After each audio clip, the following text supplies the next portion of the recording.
Welcome to the Strategic Veteran, where we chart the course from service to civilian triumph. I'm Adam Peters, a veteran, entrepreneur, and your fellow navigator in the quest for a life of impact and fulfillment. My mission is simple: to empower you with the tools and stories that turn challenge into opportunity. Having walked the path from active duty to where I stand now, I understand the search for purpose that comes with hanging up the uniform. It's a path I've walked, with its trials, its tribulations, and its victories, and it's a journey we're on together. This podcast is more than just conversation. It's a beacon for those seeking to redefine our missions through entrepreneurship. It's about igniting the entrepreneurial spirit that lives within us, the spirit that compels us to create, lead, and make our mark on the world. Here we connect with veterans who have built businesses, sparked change, and found their purpose in the marketplace of ideas. They're not just surviving, they're thriving. They've transformed their service into startups, their experiences into enterprises, and they're proof that you can too. So whether you're scribbling business plans on napkins or stepping into the arena of innovation, remember, you're not alone. You're in good company. So let's explore these stories of transformation and take the first steps together on our path to purpose. Let's begin.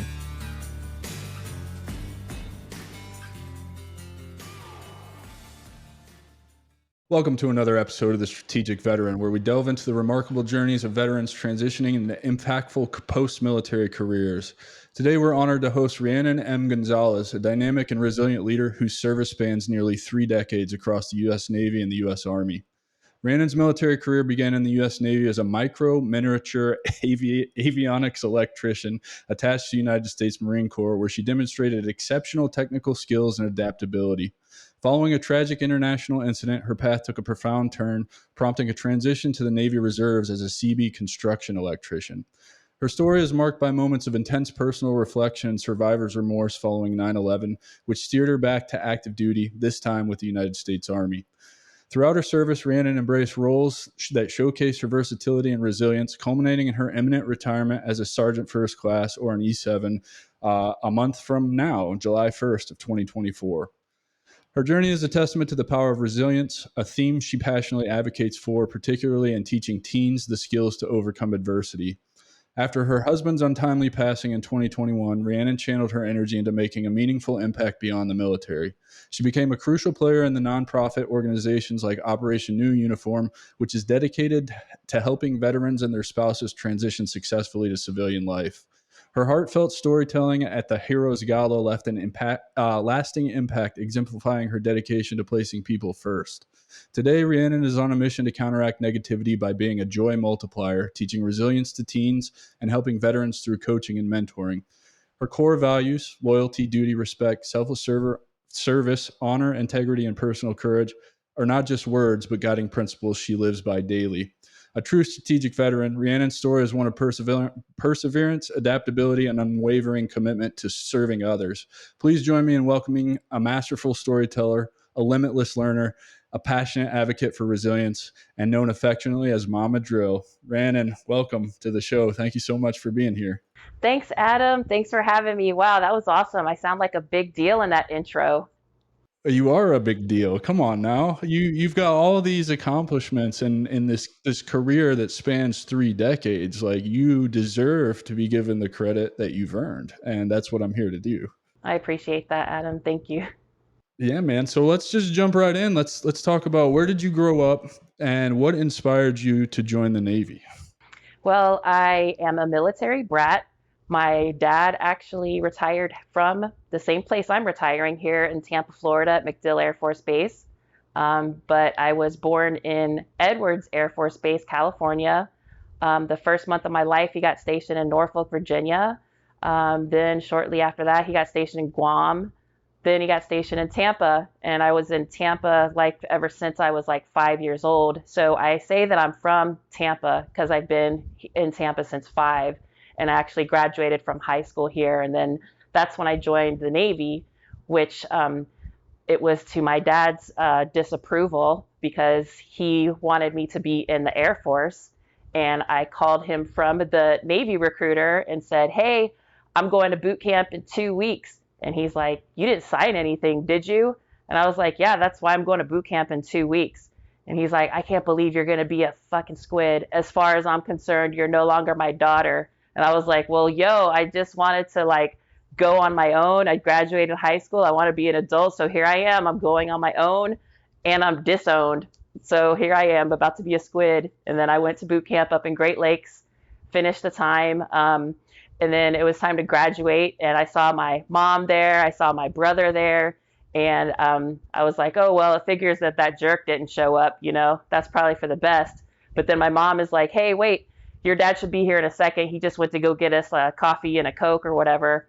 And I was like, oh crap, he's here. He's going to be telling all the drill instructors they're like freaking squids and all this stuff. He's going to embarrass me. And then he comes around the corner and hands my brother and my mom the drink. And he just looks at me like in my dress blues. And he's like, you know what? I'm proud of you. And he gave me a hug. And that's like the only time in my whole life I remember him ever telling me he was proud of me.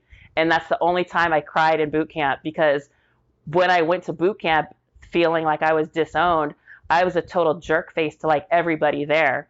And at night, people would be crying in their bunks, and I'm like, hey, shut the hell up. I'm trying to sleep. Stop whining. Stop crying.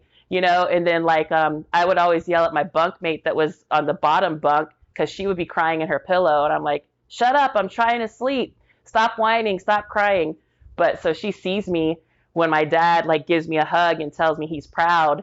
And I started crying, and she put my words back to me and said, oh, look at you with your dad. Stop whining. Stop crying. And I was like, listen here. You don't know what's going on. You better back up before I kick your ass. And people were like, whoa, okay. What was that about? So then I told her the story, and then she started crying because she's like, wow, he told you that?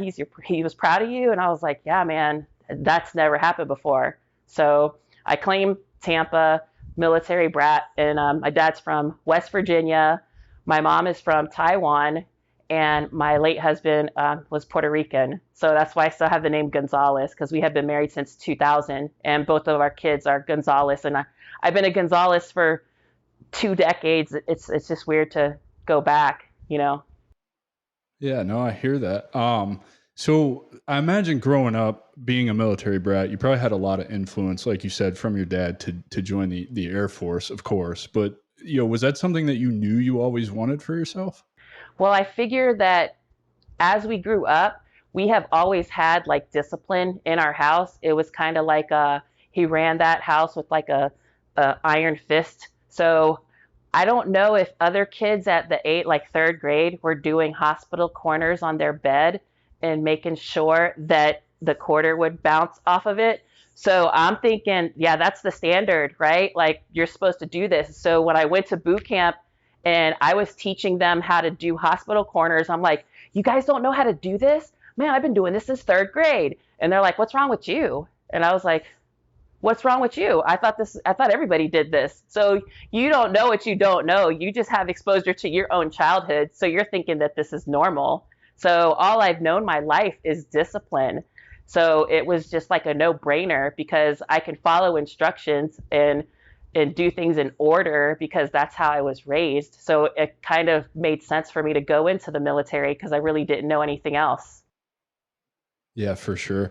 And I can relate to that. I made a lot of money at basic training making other people's beds because my grandmother showed me how to do hospital corners when I was a kid, right? I spent a lot of time with I often comment like my grandmother on my dad's side, my Grammy, she was probably the most influential woman I've ever had in my entire life. She taught me a lot of things, and she wasn't a dick about anything. It was just, this is how I was taught in 1919 to make a bed, you know what I mean? And so I kind of carried that along, and making money at basic training, $10 a day to make other people's beds is like you walk out of basic training with a lot of money, and I'm curious, was your relationship growing up with your dad, was it good? Like, was it bad? I mean, I know like my dad is my hero, and I look up to my dad a lot. He taught me a lot of things and was kind of kept from him as a child. So I know I almost cried when you said, your dad told you he was proud of you at basic training, because I remember when my dad told me he was proud of me. It was just not something that was tossed around a lot. Not that I didn't know that my dad loved me or anything like that. My dad was always fighting for time with us as kids and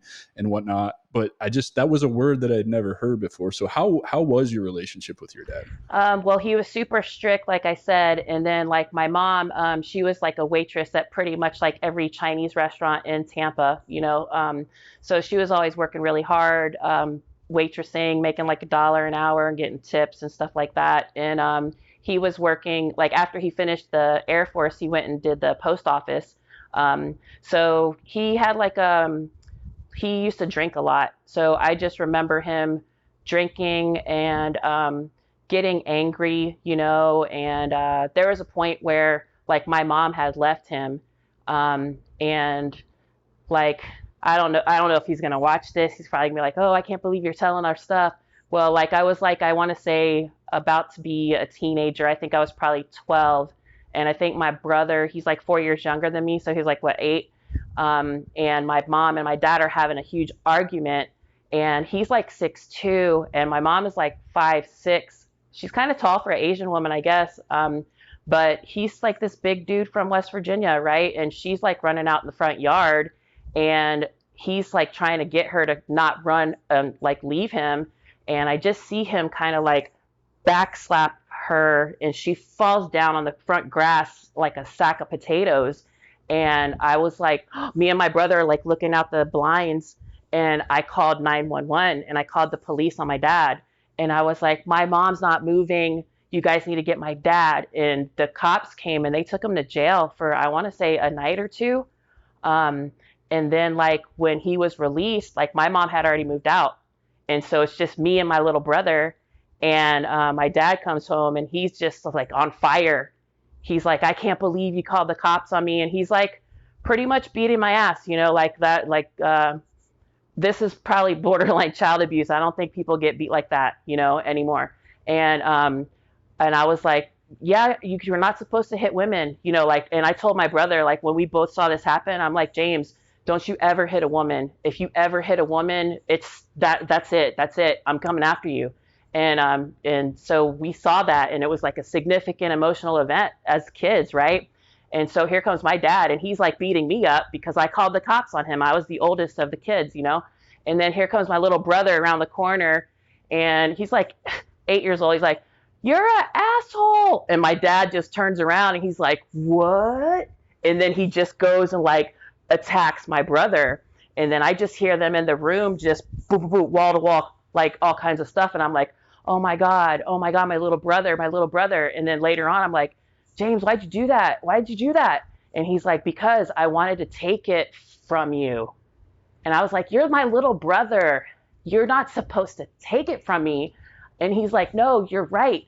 A man shouldn't beat on a woman, you know? And I was just trying to take it. And I was like, fuck. I was like, damn, dude. Like, so that was like a real, like significant event. And I was like, dang, I can't believe, like, I think it was an alcohol problem that got him to be like super violent. And the weird thing is that my mom is allergic to alcohol. And I think there was a time when my brother, he got like a cold or something, and we gave him some kind of cough medicine, and he had like some kind of reaction to it. And they were like, oh, this has like a percentage of alcohol in it. He's allergic to alcohol too. And I'm like, oh crap, my mom's allergic, my brother's allergic. I'm probably allergic to alcohol too, which is a good thing because I don't want to be like a alcoholic, like violent drunk like my dad anyway. So I really thought I was allergic to alcohol. And then I didn't figure it out until I graduated from A school in the Navy. And it's like, oh, hey, we're going to go rent these joining hotel rooms. All the doors open in between the doors of the room next to it. And we're just going to have this one dude that's old enough to buy alcohol, buy it for everybody. And then we came in there, I think I was like 19, and they got like brown paper bags full of all this different liquor. And they're like, all right, which one are you drinking? And I was like, well, that bottle looks cool. I'll grab that one. That looks like the fanciest. And then he's like, okay, if you're grabbing that fancy bottle, then you need this little plastic lime to chase it with. So whenever you take a shot, you got to chase it with that juice, a squirt of lime juice or whatever. And I was like, all right, whatever. So I'm like, junk, junk, junk, squirt, junk, junk, junk, squirt. He's like, dang, you must drink tequila all the time. And I was like, I never drank before. And he's like, wait, hold on, stop. You can't just, you hold on, give that back to me. Give it back to me. You can't do that because you're going to be on the floor throwing up or whatever. And I was like, well, I didn't have no reaction. So I guess I'm not allergic to alcohol like my mom or whatever. Maybe I can drink like my dad. And he's like, you can't just drink this stuff like it's water. You're going to fall on the floor. So I was like, oh, I got you. So I just leaned in the corner of the hotel room and I sat on the floor with like one shoulder on this wall, one shoulder on this wall. And I'm on the floor and I'm like, and, and they're like, what are you doing? And I was like, well, I'm already on the floor and the wall is holding me up. So I don't have that far to fall now. So I'm just good. I'm just going to drink. And then like the next day, people are coming up to me and they're like, dang, you're such a happy drunk. You were just saying, oh, I love you. And you're like hugging people and all of this stuff. And I was like, yeah, hell yeah, I'm always happy. Like, who are you? There's like a block of time that I have no memory of. And that's pretty much like how it was. I was like the drunken sailor. So like out of that 4 years of active duty, I probably remember like 1 year of it if you put all the time together that I wasn't like blacked out drunk. And I'm so lucky I did that stuff back in the 90s before everybody had camera phones. there's like no evidence of it. So How old were you when you joined? Did you join at 18? 19? Yeah, so that's typical, right, for anybody right out of basic training. I mean, I have similar stories. I had definitely had experience with alcohol before, so not quite like that. But I laugh because my wife has a similar story with vodka when she went to college for the first time. She'd never drank in high school, and she was doing the same thing, just shot for shot for shot for shot. People looking at her like, obviously I wasn't there, I didn't know her then, but when she tells the story, I just laugh at her like, you didn't like know what you didn't know, right? And that's awesome. I'm curious, how did you end up? First of all, what is micro miniature avionics electrician? I am not familiar with that, and I happen to be a pilot, so I know what an A&P is. I know, power plant, airframe, and avionics. So is it similar in that respect? And what prompted you to be drawn to such a obscure? I call it an MOS. I don't know what you guys call it in the Navy. I apologize, but a job like that. well, originally I was going to be an ET electronics technician.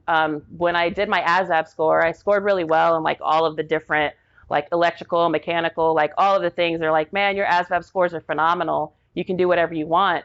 And like being like the firstborn child, and like my dad, he wanted a boy first. He basically raised me like a boy. So he had me out there working on cars, changing oil, changing brakes, all this stuff, getting dirty. And so I'm very like mechanically, electrically inclined. So I originally went to the electronics technician school, but I failed out of it. Like I want to say like the fourth exam. And so they had to reclassify me. And they're like, okay, we're going to reclassify you. Instead of being an electronic technician, we'll have you be an aviation electronics mate. And so basically you're still doing electrical stuff, but with aircraft. And I was like, okay, that's cool. It doesn't matter. I'll do it. So basically, micro miniature is looking under a microscope. And what I'm doing is soldering different things under a microscope that go on the plane, like circuit boards, wires, like altimeters, like gyroscope, like all these different things that go, all the equipment, all the avionics has like tiny little circuit boards, transistors, resistors, all this stuff that I'm soldering under a microscope. So that's what the micro miniature repair is of avionics. That sounds really cool, actually, especially because like going through flight school, I was introduced to the insides of, the traditional steam gauge instruments. And I've always been fascinated with all the glass cockpit stuff coming out now, right? And I know you've probably worked on it for years, but in general aviation, that stuff is relatively new in the fact that it's kind of affordable for general aviation pilots now versus when it wasn't. So I've always been curious like how all that shit actually works, because when you see the traditional steam gauges with the wafers and the cones for the altimeter, with the offset of the pressure that actually makes it work, I always wondered like, you have to send that equipment to get inspected every year. It has to be, they find problems with it. So I always wondered, like, are you guys actually cracking those open and like that's Yeah, really cool. you have I to had no crack idea them that was open. You have to make sure you're wearing your grounding strap so that you don't zap them. Yeah, it's a whole different thing. Like that stuff was just easy to me. It was cool to me, but I just looking back now, I'm like, dang, there was no other women doing this. I was the only one out here doing this, like surrounded by dudes. But it was funny because that's just how I grew up. I was a tomboy. I was just like one of the guys. I'd be like the only girl out there playing basketball with the dudes, and that's just how I was. So I don't.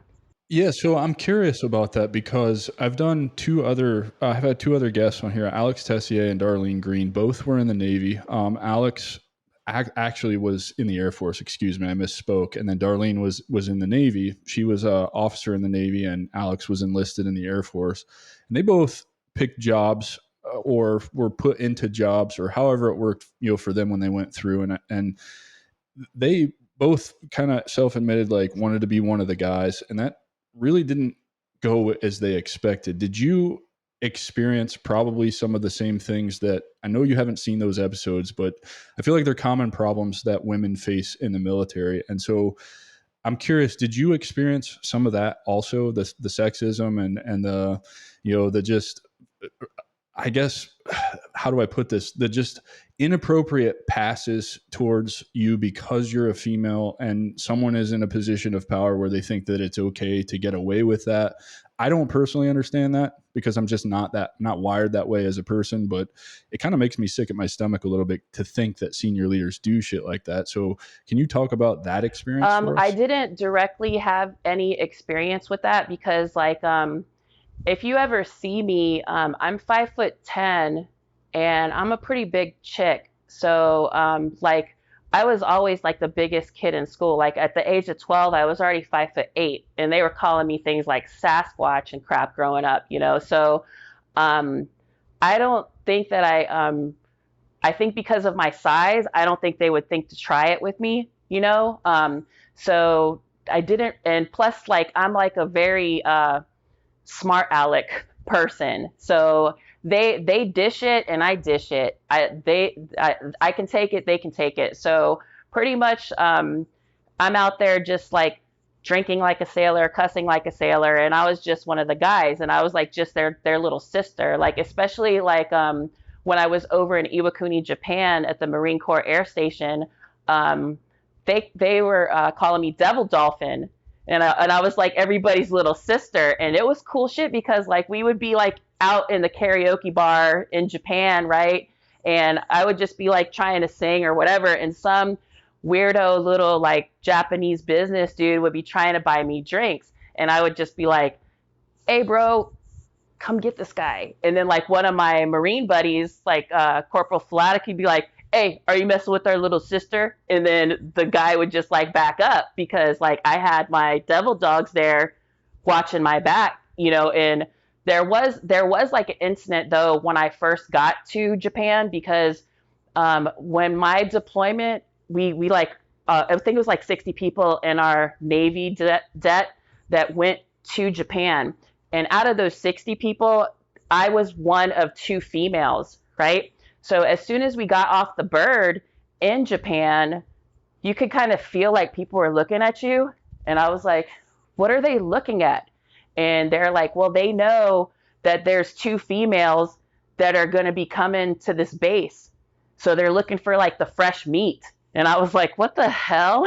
What is that about? Right. So the crazy thing is, like, I'm just like one of the guys, but the other female, she was just basically like a hoe. Right. And I couldn't stand her because I was like, dude, you're making us look bad because people are thinking that women sailors are just easy, and that's not how I am, and you're making me look bad, and I don't like that crap because now I got to work harder to prove myself like equal to or like better than these dudes when you're just being easy, right?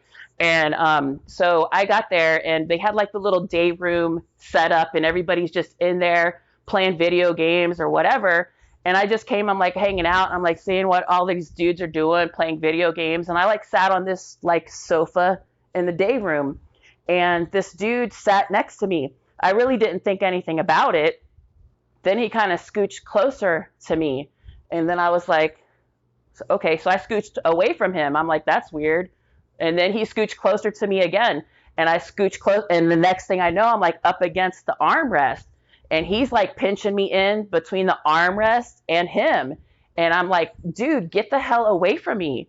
And I jumped up And this dude jumped and pushed me on the ground of the day room.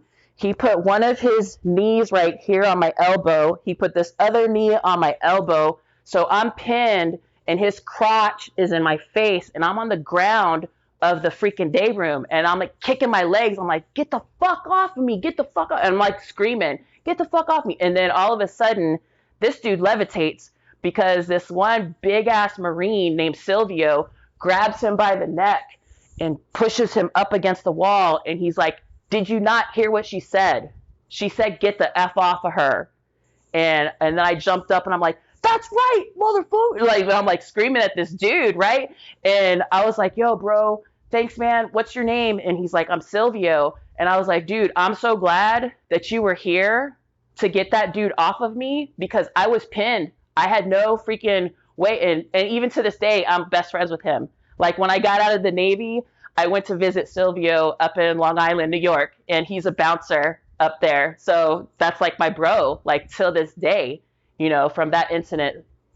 I'm I'm glad that you have kind of a you still have a shitty story, and I'm sorry that someone thought that it was appropriate to do that to you. I'll never understand that, but it's nice that you did find a group of people who were going to treat you like a little sister and look out for you, right? Because I feel like having talked to Darlene and Alex, it's probably not very common, right?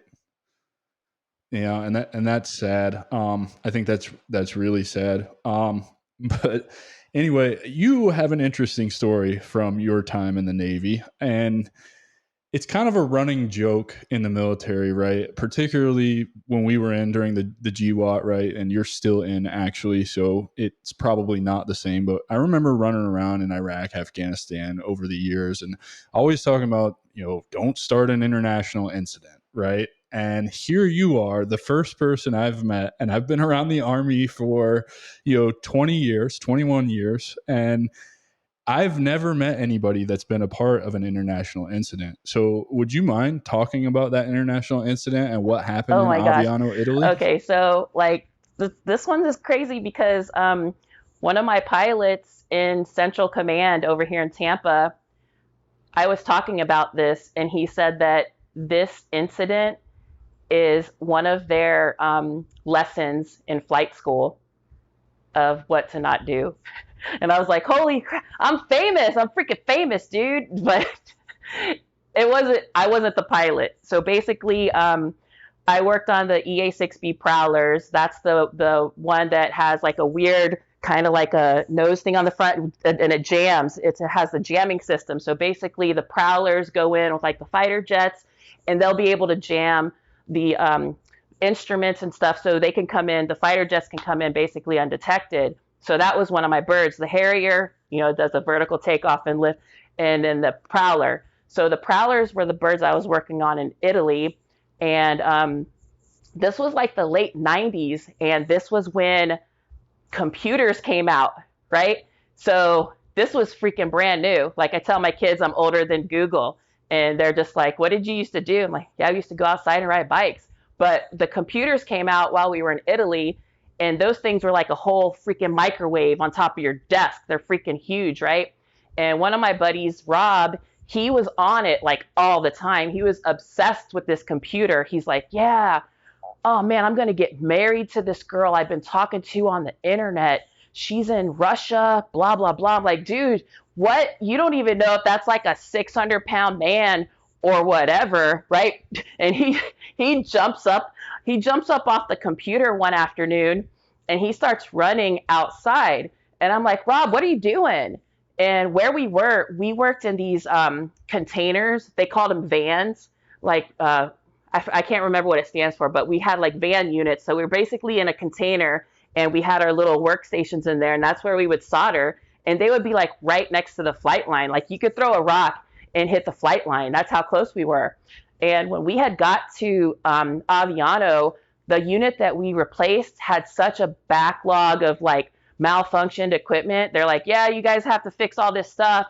You're going to be starting at like 18-hour days. And we're like, holy crap. And they're like, until you can get this backlog down, you're going to have these long hours. So we're working 18-hour days when we first get there to try to fix all the and repair all the stuff that was left from the other unit. And then finally we get down to like 12-hour days, and we're like, man, this is great. We only work 7 to 7. Man, 12 hours, this is cake, man. This is awesome. But Rob, he like jumps off his computer and runs out towards the flight line. And he's like, hey, there was a local national that just released a story that he witnessed a military aircraft hit a ski lift cable just north of us. So if that's true, it's going to land here in Aviano. I'm going to go watch it land. And I was like, oh, snap. Let me get my cover. So I grab my stuff and we run outside, and we're like looking at the sky. We're like, okay, which way is north? You think it's coming from this way, or you think it's coming from this way? And we're like looking at the sky, waiting for this bird to come in. So we see it come in, and it has like the fuselage is like all crunkled up or whatever, and it's got like shit hanging down. And then it had to do tailhook landing because its reverse thrusters were all jacked up or whatever. So they had the cable across the flight line so it could do the tailhook landing. And then the freaking bird like lands in front of us. And that one has like two, I can't remember the words, but it's got a total of four people in there. So both the little hatches come open, and all 4 of the pilots come running across the wing towards us. And I was like, dude, I don't think we should be standing here. Run, run, run. So we just like run. We're like running away from the plane as the pilots are running away from the plane. And we're like, oh my God, is this thing going to explode? And we're like passing people. They're out there in the smoke shack. What y'all doing? And we're like, run, get down. So we run and we get down and nothing happens. And I was like, it dumped its fuel. It dumped its fuel. It's not going to blow up. It dumped its fuel. So next thing I know, they're pulling that bird into the hangar and locking it down. And we got locked onto base for like 2 weeks while the investigation was going on. And all of the people in Italy, it was like a huge uproar. Like the newspapers were very graphic. They had like pictures of the actual ski lift gondola on the freaking snow, blood, body parts, everything on the front cover of this freaking Italian newspaper. And then you would have protesters outside the gate of Aviano shooting red paintball guns over the fence to symbolize like blood on the ice or blood on the snow or whatever. And they're like, you guys can't leave base. It's for your safety. And the pilots were like, well, we didn't realize we were flying that low to hit a ski lift cable or a gondola because our instruments malfunctioned. And they were like, your instruments? Well, who did your instruments? And they were like, oh, those sailors over there, those squids across the flight line, they fixed our instruments. So I'm sitting in my van unit, and then these dudes come in there investigating from like the NCSB or someplace, and they look like the X-Files, like the black long jackets and coats and stuff. And they're like, hey, we need to look at your logbook to see who fixed this altimeter with this serial number. So I break out like that big green logbook, and I'm like, okay, the serial number was replaced and repaired on this day by me. Wait a minute. I know that I fixed my shit right. And then before I freaking give it to them, my petty officer in charge, he checks it to make sure I did it right. And then those Marines come from the flight line. They pick it up. They bring it over to their hangar, and they check it probably another time or two before it goes on a bird. So there's no way a faulty piece of equipment or instrument is going on an aircraft. It gets checked so many times. There's no freaking way. And come to find out later on, they weren't even looking at their instruments. They were just out there like basically hot dogging in the Alps. And then something happens when you're flying and the mountains are covered with snow. You have like a snow blindness, and it messes up your depth perception. So you think you're flying at an altitude, but you're actually lower. So they were flying too low, and they clipped that cable, which is basically like a bus on a wire full of people skiing like on vacation. So these people were like from different countries, like Austria, Germany, like all these people are just on vacation skiing, and then they plummet to their death. It was like 24 people on a ski trip that plummeted to their death because these guys were flying too low. And I was like, you know what? I don't even want to touch another piece of air equipment ever again. I don't want to deal with planes ever again, you know. And then I was about to get out of the Navy, and I was like, you know what? I'm done with that. Even though they're like, hey, you got a job waiting for you at Lockheed Martin, Boeing, all these places, they want to hire you. And I was like, no, I'm good. I don't want to touch a plane. I don't ever want to see aircraft again. Because when they questioned me on that and they questioned my integrity, I was like, no, this isn't it. This isn't what it's about. Yeah, it leaves a bad taste in your mouth, doesn't it?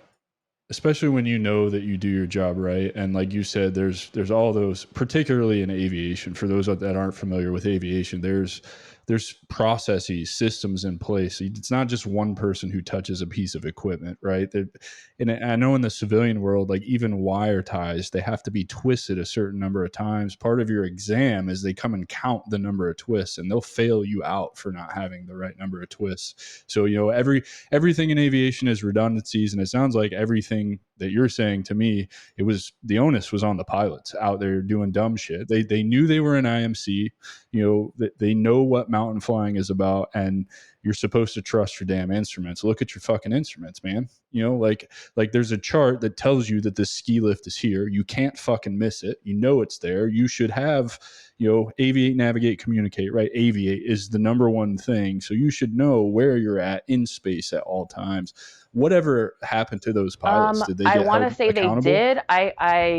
I didn't follow up with them. I think they were relieved. I don't think they were ever able to fly again. I'm not sure if they got any kind of like jail time or what. But yeah, it was pretty crazy because one of the guys, when he jumped off of the wing, I think he rolled his ankle, so he was on crutches, and you would see them like going to get lunch, and all of them would always be together. So you see these four pilots, one's on crutches, and you're like, oh, that's them. That's those. Yeah, yeah, yeah. So this is the incident that led you out of active duty, and then you went into the reserves in '99, correct?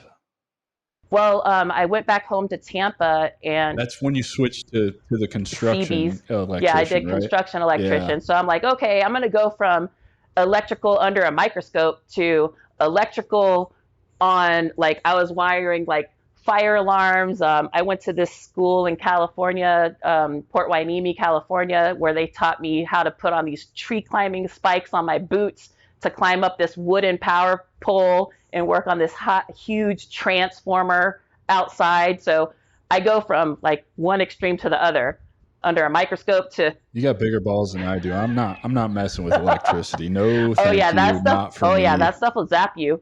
You get zapped one good time, and you remember, okay, let me make sure this power is Yeah, deactivated. I'm not messing with that. I'll leave that to you. So, talk about that transition, getting out of active duty Navy, going to the reserves. How was that for you? Do you think, I'm trying to paint a picture of what that transition was like a little bit, and then we're going to talk about the transition that you're currently going through, because I think the amount of time kind of matters, right? Like you were only in what, 95 to 99, so 4 years, really, not that long compared to the next 20 years, right? Like there's a big difference there. So did you find anything rough about transitioning out, or did you just have such a bad taste in your mouth from having your integrity questioned that you were just like, Yeah, I was just so done. I was like, you know what? I'm just 4 years and done.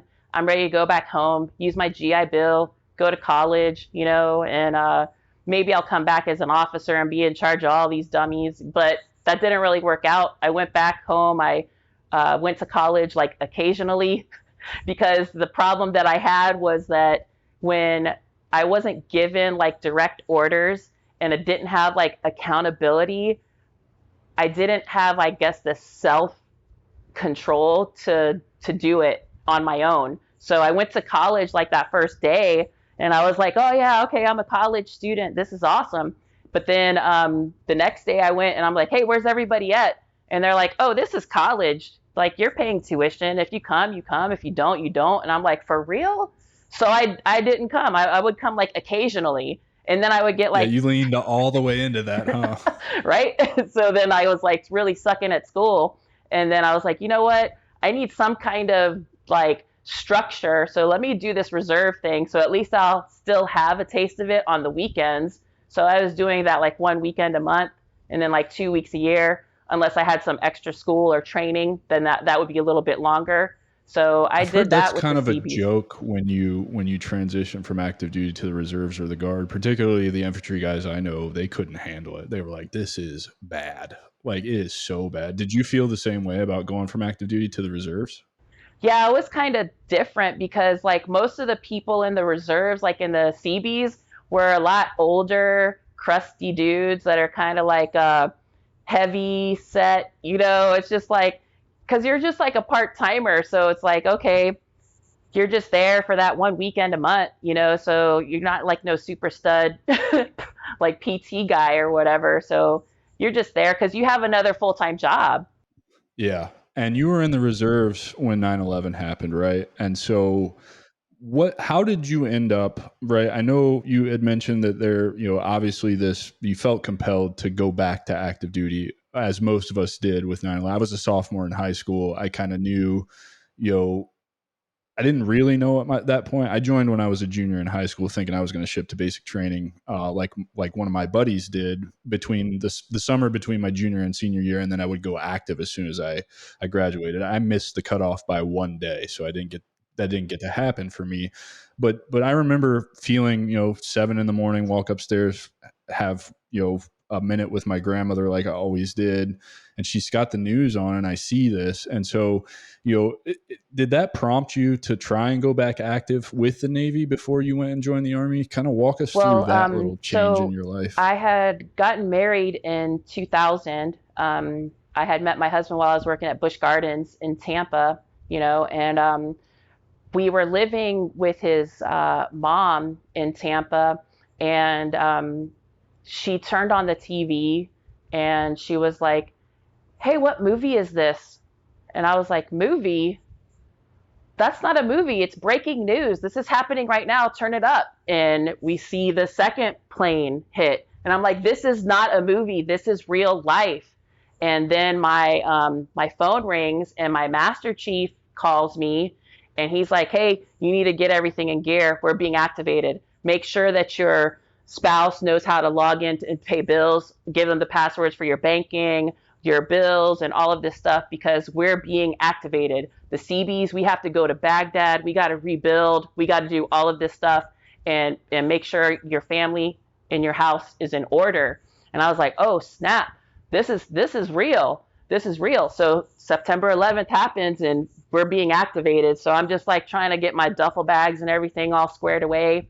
And I had been trying to have a kid, with my husband for a while, but like I did have like a trauma happen to me when I was in Japan that they said that I would probably have like a 98% chance of being like infertile.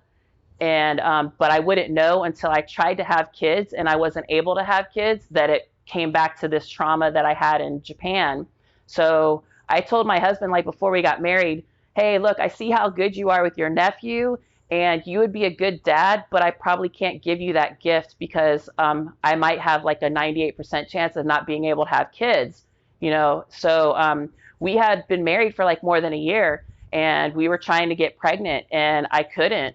And I was like, "Yeah, I can't get pregnant." And he's like, "Well, then I would love to adopt kids with you." And I was like, "Okay, then, all right, that's going to be our life."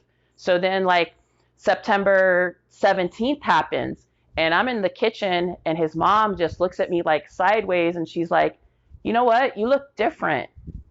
You're pregnant." And I was like, "Shut up. No, that's not, no, I can't get pregnant. I've been trying to get pregnant for like more than a year, and I can't get pregnant." And she's like, "No, you look different. You're pregnant." And then my husband's like, "Just go to Walgreens, get a pregnancy test, and just whatever, just see what it is. And then I did, and I come home, and it's like, "Okay, pee on this stick, wait 2 minutes." I peed on it, and like within 10 seconds, it's positive. And I'm like, "Oh my God, I'm pregnant, I'm freaking pregnant." And then he hugs me, and we're like, "Oh, wow, this is a miracle. And then I call my master chief, and I'm like, "Hey, I can't deploy. I'm pregnant." And he's like, "You did that shit on purpose." And I was like, "Yo, what? Hold on a second. This is September 17th, like 6 days later. This bun has been in the oven." It like was instantly, as soon as I peed on the stick, it's pregnant. I was like, no, no, no. I didn't do nothing on purpose. So I didn't end up going with them because I was pregnant, and like, it's crazy because, every time we would have reserve weekend, they would do like formation and we would just line up in like alphabetical order and they would just like muster, accountability and be like, okay, A, B, C. And then for the CBs, we would always have like a job to do like on our drill weekend, whether it's like rebuilding something or whatever, rewiring something. And we would just get divvied up into different Humvees based on how we were alphabetically. So they'd be like 1, 2, 3, 4, A, B, C, you four go in that Humvee. 1, 2, 3, 4. You four go in that Humvee. You four go in this Humvee. So we always rode in the same Humvee with like the people next to us in the alphabet. And like, the crazy thing is that after I had my son, I used to go to like Walmart early morning hours to avoid the crowd, to get like diapers, wipes, whatever. And that kind of coincided with them changing out the newspaper for each day. So one day I come in there and they're putting in the new paper. Back then it was called the Tampa Tribune. And on the cover of it, it says, I know why they were there when they showed up at my front door in their dress blues. And I was like, oh, snap, somebody died. And then I flipped over the newspaper and it's a picture of one of my CB buddies named Ron Ginther. And I just fell on the floor in Walmart and I just start screaming and crying. And I'm like, oh no, Ginther. Oh no, no, no. And then people are like, hey, are you going to go pay? And I'm like, just go around me. Just, I'm having a moment. Like, just shit, go around me. Right. And so I jumped up and I was like, oh my God. And I'm reading the circumstances and it said that his Humvee hit a roadside bomb and 3 out of 4 people in the Humvee died instantly. Every drill weekend, Rhiannon Gonzalez go in that Humvee. Rhiannon Gonzalez go in that Humvee. Rhiannon Gonzalez. I always rode with Rhiannon. So that's like my survivor remorse. I'm like, oh, I'm not supposed to be alive. I was supposed to die.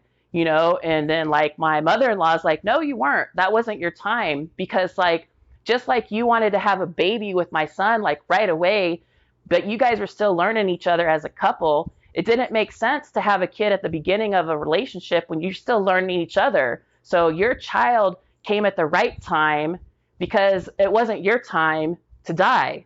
So your miracle baby was like a miracle that saved your life. And I was like, what the cosmic universe stuff is this? So it's crazy. Right. And so I was like, you know what? I need to go active duty. I need to go like mess some stuff up. Right. And I went back to the Navy recruiter and I'm like, look, man, I'm ready to go. I'm ready to go back active duty. Get me on the next thing smoking. And he's like, okay, well, it looks like you have a break of active service because you're in the reserves. And I was like, look, I'm not a single sailor no more, so I can't be doing this like sea duty stuff. I already did 4 years of sea duty when I was active duty. Now I have a spouse and a kid. I need you to guarantee me land.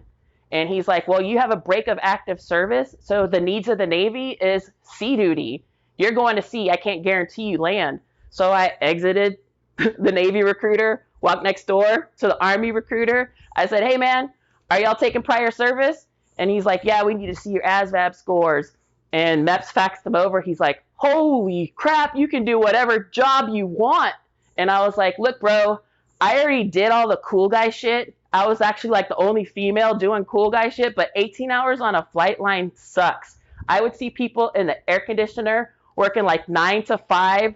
They go to lunch every day. I'm here on the flight line for like freaking 18 hours. I don't even think I drank water yet. I want that job in the AC, on the computer, on the like phone, working 9 to 5. Let me get that. And he's like, okay, 42, you're human resources, 42. So I'm like, all right, bet. So there I go. I changed over to the dark side. I went to the Army and I'm working S1. And people are like, wow. You came to the right side is what you did. You didn't leave the dark side. You came to the right side. Yep, there it is. Yeah. So did they make you a 42 Alpha? Well, at the time it was called 42 Fox. So it was like human resources systems. So basically all the systems that the alphas had access to, I was the one giving them access to the different levels. But at E6, it becomes alpha. At E6, it merges to the same. So you're in an S1 shop, basically. Yes. Yeah, you guys are definitely 9 to 5 while we're out running around in the woods trying to get awards or pay issues fixed, or NCOERs was a big one. Fucking DA 200 and everything, and somehow you guys still fucking lose the shit. It's always the S1's fault. Yeah, no, I'm just giving you a hard time. So you had a bunch of different roles and ended up with a bunch of different nicknames, right? You've got Speedy, you've got Gonzo, which I understand where that comes from. But the one I'm really interested in, and the listeners, as I prompted them in the email list or whatever, they want to know about your time as Mama Drill. And particularly, they want to know what was the most and least enjoyable part about being a drill sergeant for you. Well, being a drill sergeant, the worst part is like the long hours. Because I'm talking like I would go to work and I would hear the roosters in my neighbor's yard, coo-coo-doo, and then I would come home after lights out for the soldiers and it's dark. So when I would go to work, my family would be asleep. When I would come home from work, my family would be asleep. So there's times I'm like, dang, I'm looking at my son. I'm like, dang, Junior, when did you get to be like my height? And he's all with bass in his voice. Actually, Mom, I'm taller than you. I'm like, hey, boy, you need to sit yourself down. Like, what? Because he was in high school, right? And he was going through JROTC at the time that I was a drill sergeant. So I like always wanted to be like a teacher. I always wanted to be like an elementary school teacher to get like little kids and kind of like mold them before they become like badass teenagers that are full of angst and anger, just kind of mold them, right? And then I volunteered to be a drill sergeant like a month after I turned 40, which was like after I had been a resilience instructor for a year. And I was like, yeah, I think I want to be a drill sergeant. And people are like, you're too nice to be a drill sergeant. You can't do that. And I'm like, you can't tell me what I can do. I'm going to prove you wrong. And you don't have to be a freaking psycho to be a drill sergeant. If you're screaming all the time, they're not going to listen to you. So getting to be a drill sergeant, I was kind of like getting these brand new civilians and molding them into soldiers before they become like alcoholic sergeants, so it was like still the same thing about teaching. I just love teaching, so I think that was like the most rewarding part of it, was helping them and teaching them like ways to be a functioning and a good soldier, just showing them like what right looks like and helping them to become something bigger than them. Because it's just so interesting. Like I would always, like the first meeting that we would have with them in the classroom, I would have all of them go around and say, okay, where are you from? Why did you join? And a lot of people would say the same thing. But when you have them all in the classroom together with their platoon, and they're like, yeah, I'm from Tampa. I joined for college money. And then people are like saying all this stuff. Oh, wait, hey, I'm from Tampa. So then you kind of connect with each other. And so somebody else in your platoon that has like the same background as you. There was one time we had the summer surge, which was a split option, which is the one I think you were like one day off, where you had like the 17-year-olds come in. So here it was like 2017, and I got like all these 17-year-olds in class, right? And they're like, oh, I'm just here because I didn't know what to do for the summer, so I'll come here for boot camp for the summer, and then I'll go back and finish senior year, and then I'll go and do AIT, whatever. And I had one, she was like 34 years old, and she was there, and she's like, I joined because I have nothing left. And I was like, what do you mean you have nothing left? And she's like, I lost my job. My house was foreclosed. I'm like living in my car. I have nothing left. This is the only thing I can do to survive. I need to do something. I had to go in the military because I lost it all. So I'm like, you see this? All of you jokers are 17, right? And you think this is all fun and games, but check it out. Everybody has a different story. She had nothing else that she could do. Y'all are just trying to figure out something to do for the summer, but this is real life. Like some people, they had to do this because this is like their future, right? And it ends up motivating them and brings them like closer together because you figure out like their why, you know? So that's what I think was the most rewarding, is just getting to connect with people like that, because I'm such like a people person that I genuinely care about like where people are coming from, where are they going, are they prospering? Like that's my biggest thing. I just want to see people succeed. I just want to see people prosper. I never want to see people in pain, you know? So that is just You've like one of the always been biggest like things. that, right? Yeah. Has that always been you? Yes. That's Mama Dro. That's just me. I wish because I'm a lot. There's a lot of similarities. As I was sitting down doing the research to do this episode with you and give you your due diligence, I was like, man, her and I are very much alike. It just took me a lot longer to get there than it seemingly took you. I didn't get there until about 12 months ago. I was a very agnostic, just angry infantry guy, right? Like that's what I was, and a lot of it was because I didn't know who actually I was, because joining at 17, all the things that I went through growing up, whatever, all that influences you and shapes you. And you don't even really realize who you even are. I think the Army particularly exacerbates some of those problems and those bad personality flaws and whatnot. So it's cool that you've always kind of just seen the best in people and like understood that this is real life, right? Because I kind of, when I went through basic training, I just wanted out of my hometown. I knew my hometown wasn't for me. And I'm a punk fucking athlete, 17, 18-year-old when I get to basic training, and I'm like, this is kind of easy. Like, it's funny that you're yelling and screaming at me. I got punched in the stomach towing the line when I first got there. I was like, well, this isn't funny, and all the smoking and all that stuff. But looking back on all of that, like, I get it now. You know what I mean? Like this is real life, and it was real life, right? Particularly. So when did you become a drill sergeant? In 2016. So Okay, so were they still doing? So I know before I retired in 2015, in November of 2015. I remember for a couple of years I had buddies out on the trail, and they were sending us guys that couldn't pass the PT test. Like they were like, it's your problem. Like we were just told to get them through basic training because we need numbers. Was that still going on back then? oh no, ours was not like that. You could not graduate unless you passed your PT test. You could not, if you failed it, you would have to go to this thing called the FTU, the fitness training unit, and you would be there until you could pass your fitness, your PT test, right? Um, I'm glad to hear they didn't keep that going, because when I got a private in my platoon that couldn't pass push-ups on the PT test, I was like, you're 18 years old, bro. You have to do 42 to pass. 42 to pass. Now, the infantry standard is always 70% or more, period, end of story, right? Like you're just, and really it's 90%. Like you're not going to be a good infantry soldier if you're not getting 90%.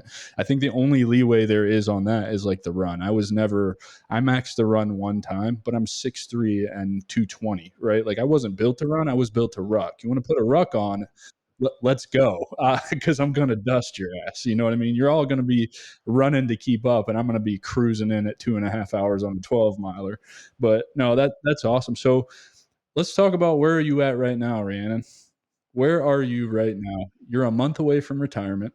Yeah, it's crazy. Yeah, I've been going through the whole Skill Bridge internship program, with Allegiant Vets. That was super awesome because it gave me time back to focus on myself and trying to get like some certificates or certifications online to kind of like make my resume a little more, have a little more flair to it. But it also gave me time to like see what it is to be a civilian, or like a person that's not in the military. So I was able to like take my daughter to school, pick her up from school. It's like, wow, I can go to her little school functions. This is crazy. I don't have to worry about like missing out on my son's birthday. My son just turned 22. I'm like, holy crap, I remember when I've missed his birthdays before. So this is what it's like to be like a civilian, to have control of your time, right? So like now, I discovered that this word called solopreneurship, and I'm like, dude, I think that's me.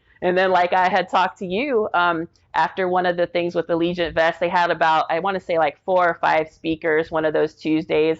And they're like, okay, go into whichever room you want to go into. You got this guy here, this girl here, this guy here. I'm like, oh, I don't want to sell life insurance. That's whack. I was like, oh, let me go here. Who's Adam? All right, let me go in his room. Let's see what this is about. Entrepreneurship. So I listened to you give your brief for a little bit, and then it seemed like the time was over quick. And I was like, wait a second.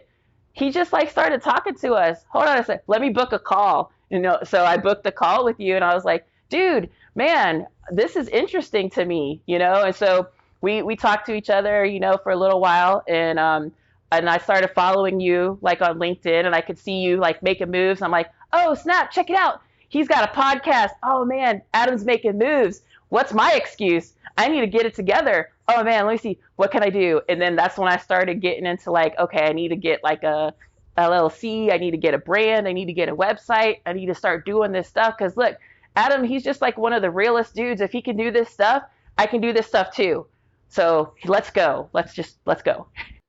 And that's exactly how I remember our call going. You booked a call. You're like, hey, first of all, you thanked me for being, I think it was a couple of you that reached out, but you thanked me for being one of the most authentic presentations you had seen at your time in the SkillBridge program, because I wasn't there to recruit anybody. I wasn't there.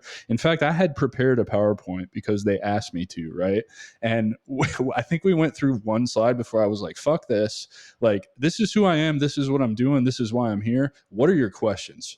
Right. And for me, I always felt like that was a way better way to go about anything than a death by PowerPoint, right? Because I don't know what you guys want to know. So let me just open it up to you. This is who I am. This is what I'm doing. This is what I believe in. Ask me your questions. And so I remember that phone call going very well. But I want to back up before we get to that. And we will talk about all of that stuff, because I think the amount of action that you have taken since that phone call and the circles that you are running in now, which I'm super proud of you for, because they're the same circles that I'm running in. And it's always cool to see people who you do an hour call with just to be a decent human and inform them of things. And then they take that information and they run with it. But I want to know how you ended up in SkillBridge, because I know when I was transitioning out after 12 and a half years, almost 13, there was no guidance really at all. It was like, you just need to go to ACAP, because it was still ACAP at the time. I think it's TAPS. Is it SFL TAPS now?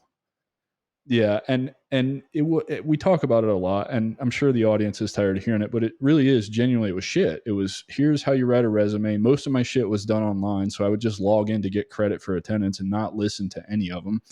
The ones that are interesting, they don't explain how to use the resources. They just throw a bunch of shit at you. And so how did you get hooked up with SkillBridge? How did you find out about SkillBridge? And did anybody inform you that the transition could be difficult, or had you had some kind of notion that the transition can be tough, because you're a people person, so you probably keep in contact with people that you served with over your career.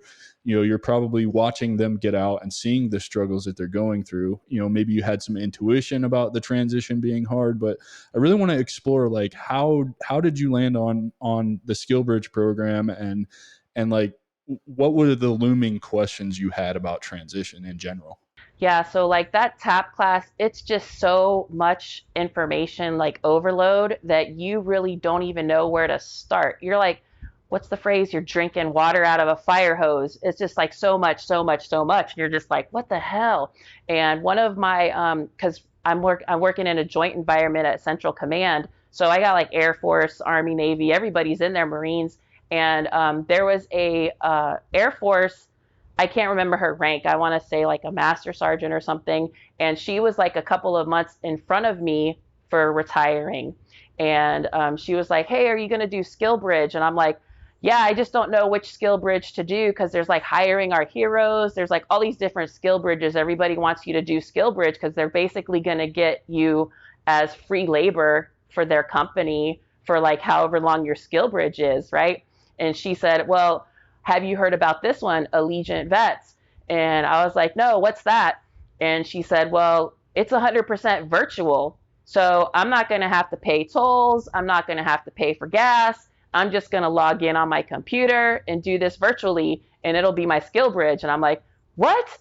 Let me get that information. So just because I talked to everybody, she told me about it and I looked it up, and then I just did a request. I emailed the people. I'm like, hey, what do I need to do to get this skill bridge? And they're like, okay, here's this checklist. You have to get it signed by your chain of command, approval, and all of this stuff. And then we'll approve you. And I went through those steps and got it. And ever since then, I've been telling everybody about it, because I was originally going to do the hiring our heroes, which basically puts you and your like resume into like a big pot with all these other like companies. And the companies are like, okay, we like the resumes for these people.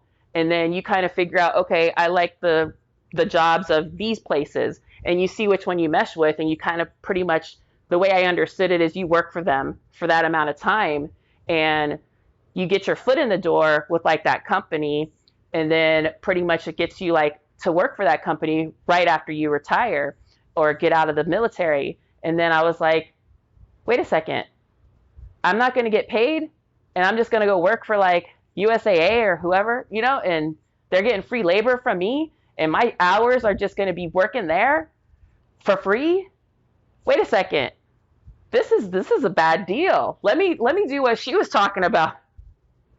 No, at all. So I was like, hey, Hunter, let me get that information. Let me do this virtual thing. And then Allegiant Vets was awesome because they gave you access to the whole Coursera like learning platform. And Coursera has so many different like things on there. So I was doing the project management track, and I'm like, okay, look, I'm gonna get this certification from Google Project Management. Oh, check it out. I'm gonna get this Lean Six Sigma, green belt, yellow belt, black belt. Oh, check out, I'm going to be agile. Look at this. And then like, if whenever you finish the courses that you're doing on your track, you have access to all the other courses that are out there. So I was like, oh, check it out.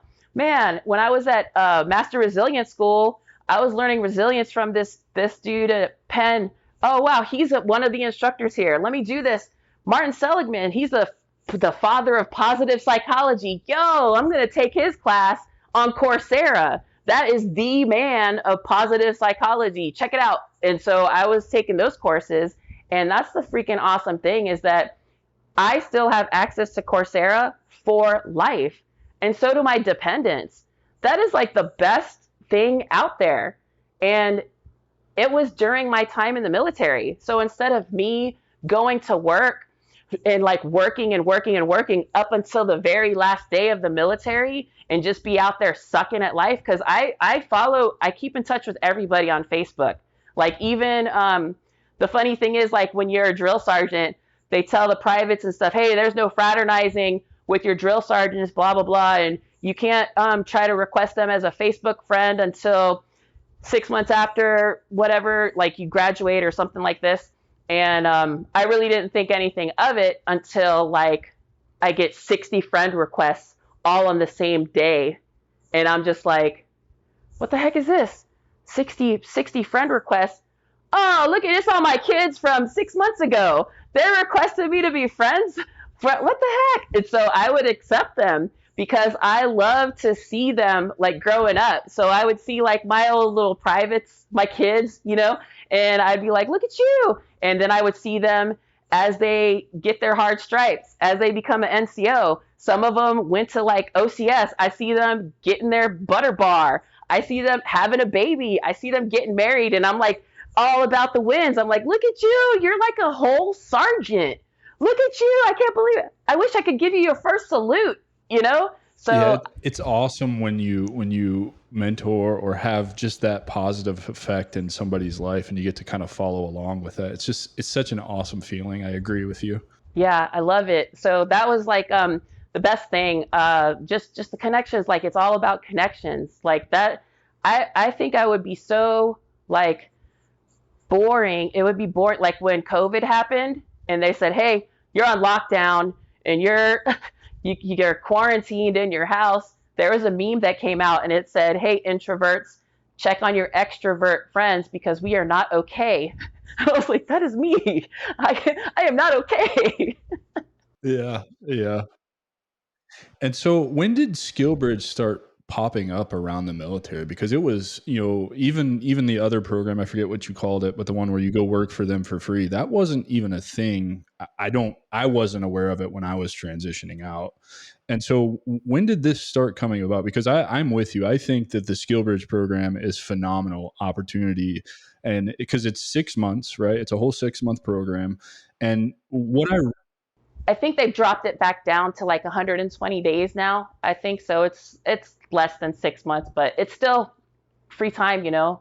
It's a good chunk of time. And what I think is awesome about it is, if I'm not mistaken, there's like 12 total tracks that you can take, like UI, UX, digital marketing, project management, sales, Salesforce. There's a bunch of them. I can't remember all of them. And I didn't have the luxury of being offered a program like this, but to me, I'm curious, like, I think it's a good program because it's exposing you to all these things. Like, if you take, you had some hard skills that you could roll into a career, right? With your human resources stuff, basically, because you're a 42 series. The 11 series, we can't really put shoot people in the face and kick down doors on a resume. That doesn't translate well. And a lot of companies don't really give a shit what kind of leader you were in the Army. They really just don't fucking care. They want to hire you for the tax breaks and all of that. And so what I think is great about SkillBridge is that it's providing you this opportunity to explore in Coursera and find out what resonates with you. And I think that's ultra powerful, because that's part of why we're doing this show, and why I spoke at the Allegiant Vets thing, is like, entrepreneurship is a very real route that a lot of soldiers are equipped to take. I think, well, military personnel in general. I know I'm talking to another Army person, so it's soldiers, right? But I really believe that. Do you feel the same way about that? And did it do that for you? Did it like really open your mind to what you were really kind of believed in, and kind of your core values, and like, man, I could do a life of this? Yeah, it did, because at first I was like super scared about like what's going to be the next chapter. Like, what am I going to do after the military? And I was like worried about, oh man, I can't believe it. Now I got to start at the bottom and work my way up. But then like another instructor told me, you're starting with experience. You have a lot of soft skills, that can't be taught in like a classroom. You have leadership, you have resilience, you have all of this stuff. So don't downsell yourself or play small, because you have a lot more to give. And then with SkillBridge, the mandatory accountability happened like on Tuesday. So pretty much the rest of the time we could go onto Coursera 24/7. Like, if I couldn't sleep at night, I wake up at like 2 o'clock in the morning. I'm like, oh man, I would just jam out some classes on Coursera and just get stuff done and be like, oh, well, boom, I got a certificate. Okay, let me share it with LinkedIn. That's like the Facebook of like the corporate America. So that's what I ended up like really going hard on with that, was like making more like connections and networking that way, because that's what somebody else was saying. Your network is equal to your net worth. And I was like, dang, man, I've been networking my whole life because I make friends everywhere I go. So how do you think SkillBridge, and I think a little bit more than that, the conversation that we had together, because I remember that conversation well, and you were kind of terrified of the transition and like not knowing what's next. And in 1 hour phone call, obviously we changed all of that, which we'll get to. But do you think SkillBridge kind of helped you prepare more for the transition? And you're right in the middle of it, right? Like, you have a month left on active duty. That's a scary and exciting feeling, right? I remember watching everybody get out and like, man, I can't wait to get that piece of paper, right? The D214. That's the coveted piece of paper. When I was at the third ID, they stamped it with Rocky the Bulldog, right? So I remember guys just being excited to get Rocky the Bulldog. Fort Lewis didn't do anything like that. They just gave him my D214. In fact, I had to come back and pick it up a day later after my retirement date. But I was super excited. I wasn't really kind of thinking about what life looked like afterwards, mainly because I was pissed because I'm being medically retired. I'm not going to get to finish my career, but also because I was just excited, right? Like, it's exciting to break away from 13 years of structure and orders, and really like autonomy is what I was excited about. However, that ended up being kind of my downfall, right? Because we don't know how to handle autonomy when you spend decades in the military. And I'm curious, did SkillBridge help you prepare because you had access to all of that information and stuff?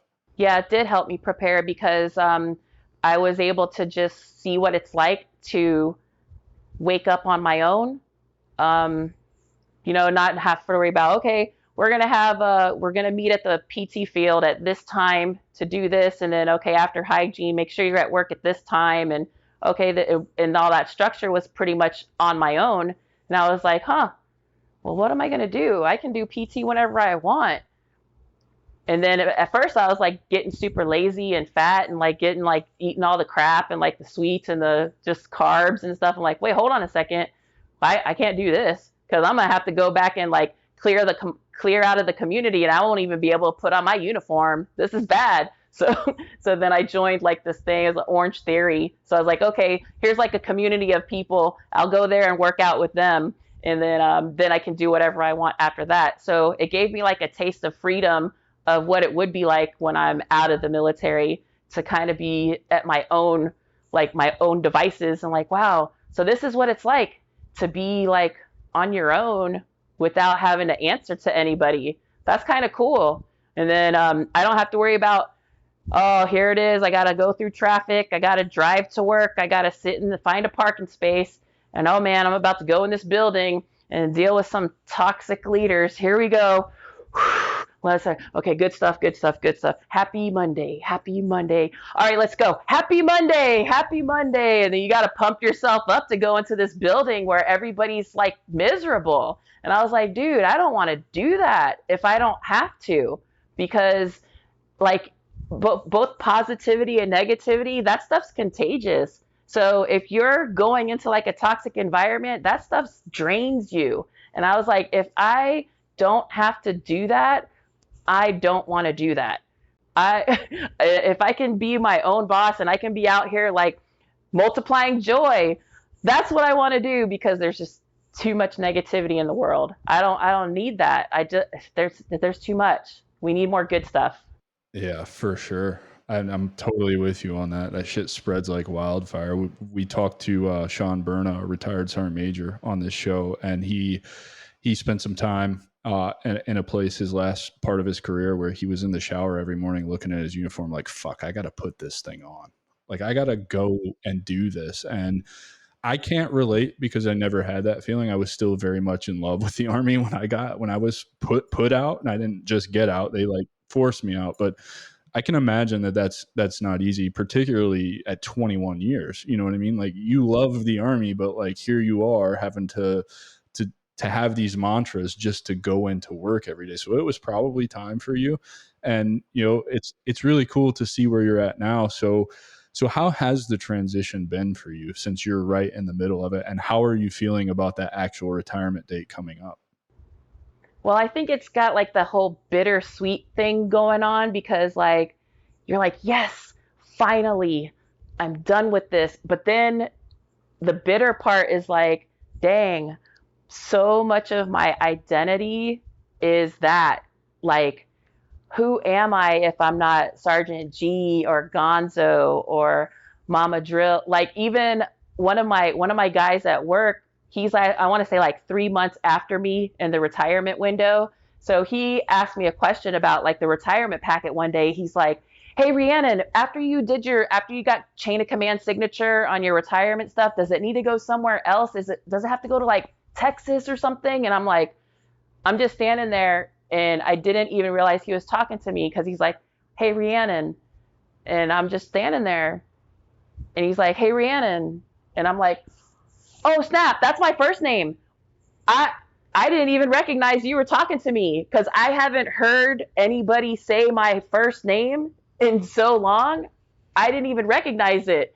Dang, Sergeant Nieves, I don't even know what's your first name. He's like, oh, it's Jose. And I'm like, no way, Jose. Okay, cool. So now I know your first name. This is crazy, because like I lost that part of myself. Like officers and stuff, they call each other by their first names or whatever, but not us. It's just like Gonzo, G, Sergeant G, whatever. And It's so funny that you bring that up, because I go by Adam now, which is my first name, but forever it was Sergeant Pete.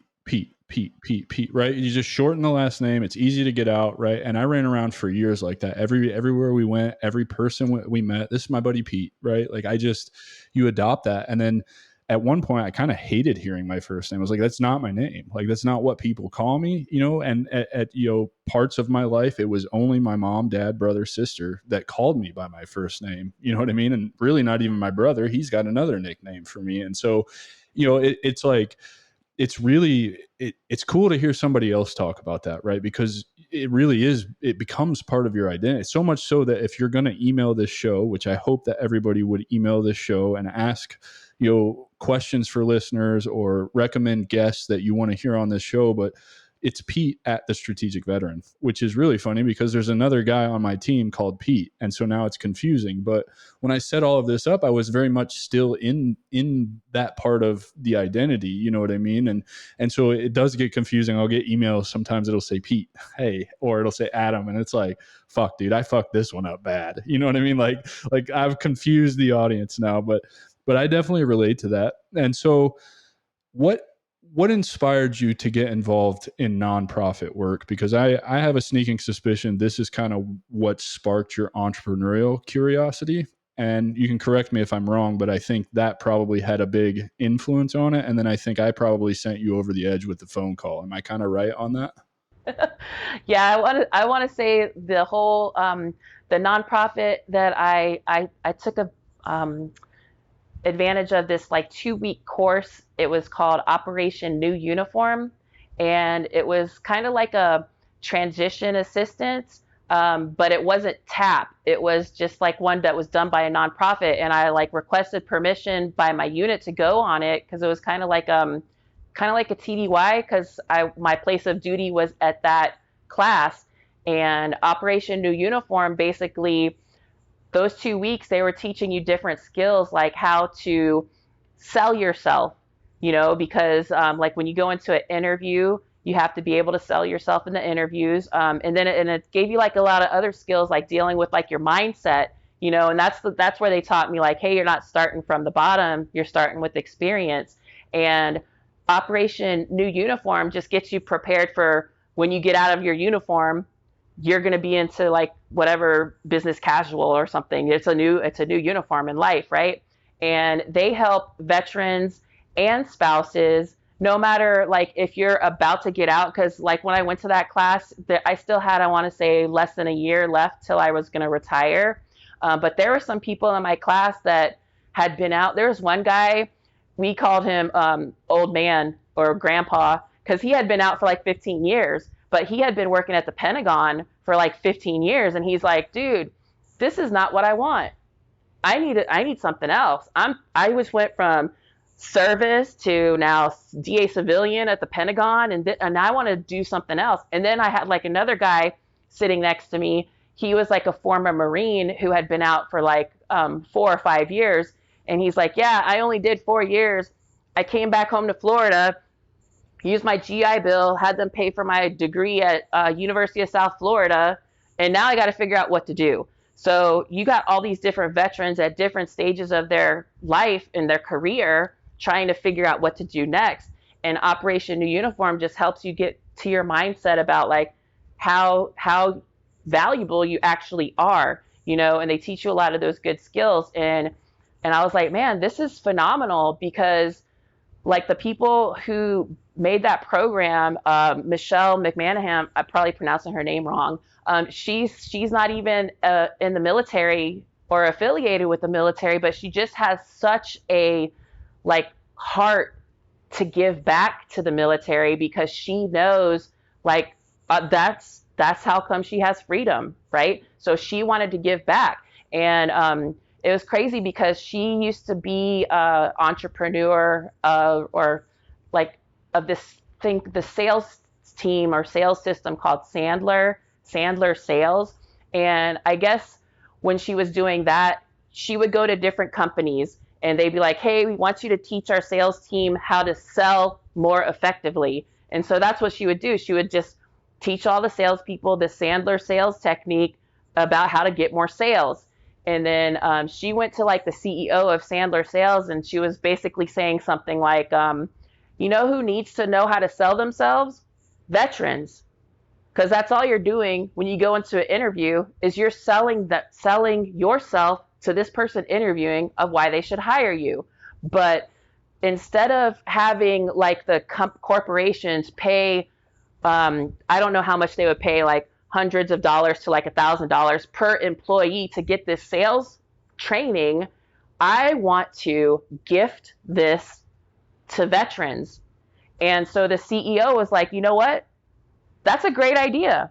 So they gifted it to us. And I was like, man, I love this because like as I'm a student in this class, I was like, man, I can teach this to people. It's kind of like when I walked on and I was a student at Resilience. I was like, dude, this is a job in the Army to teach people how to be optimistic and positive.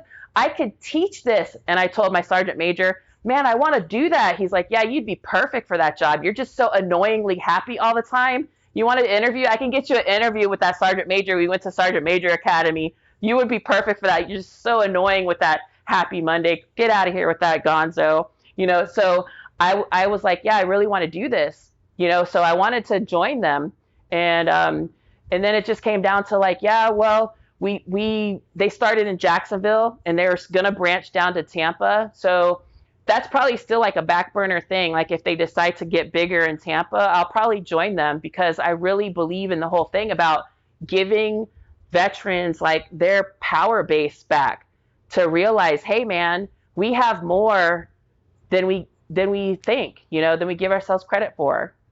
I think oftentimes we know what we have, we just don't know how to translate it effectively into the civilian world, right? Like, oftentimes we're brash and don't beat around the bush, and it's just a way of doing things in the military, right? Like it's just how it operates, and you become indoctrinated to that over a career like mine, and then yours almost twice as long as, well, really 3 times as long as mine. You know what I mean? And so like that becomes indoctrinated in you. You don't know any other way because you don't know how to communicate with these people. And so I think it's amazing that you got hooked up with this nonprofit that actually is teaching veterans how to communicate and sell themselves. Because if you don't know how to sell yourself, I think that leads to, yeah, you might get this job in this interview, but you're just going to get the job based on they need to hire somebody for the tax breaks that's a veteran, and they're going to start you at the bottom. And none of us, I don't care if you did 2 years or if you did 30 years, none of us want to start at the bottom again. We know what it's like to be a private.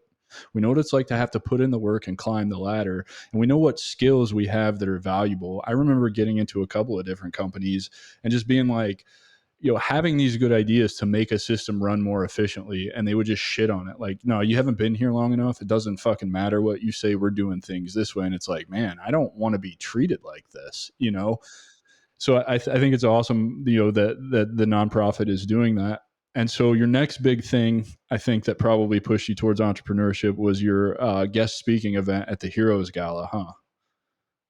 So talk about that. What was that like for you? I imagine for you that was kind of like a dream come true because you are such an outgoing person. I personally I'm terrified of public speaking, which makes me uncomfortable, which is why I'm kind of pursuing doing public speaking now, because I need to challenge myself to get over that, to become a better person and spread the message that I have here.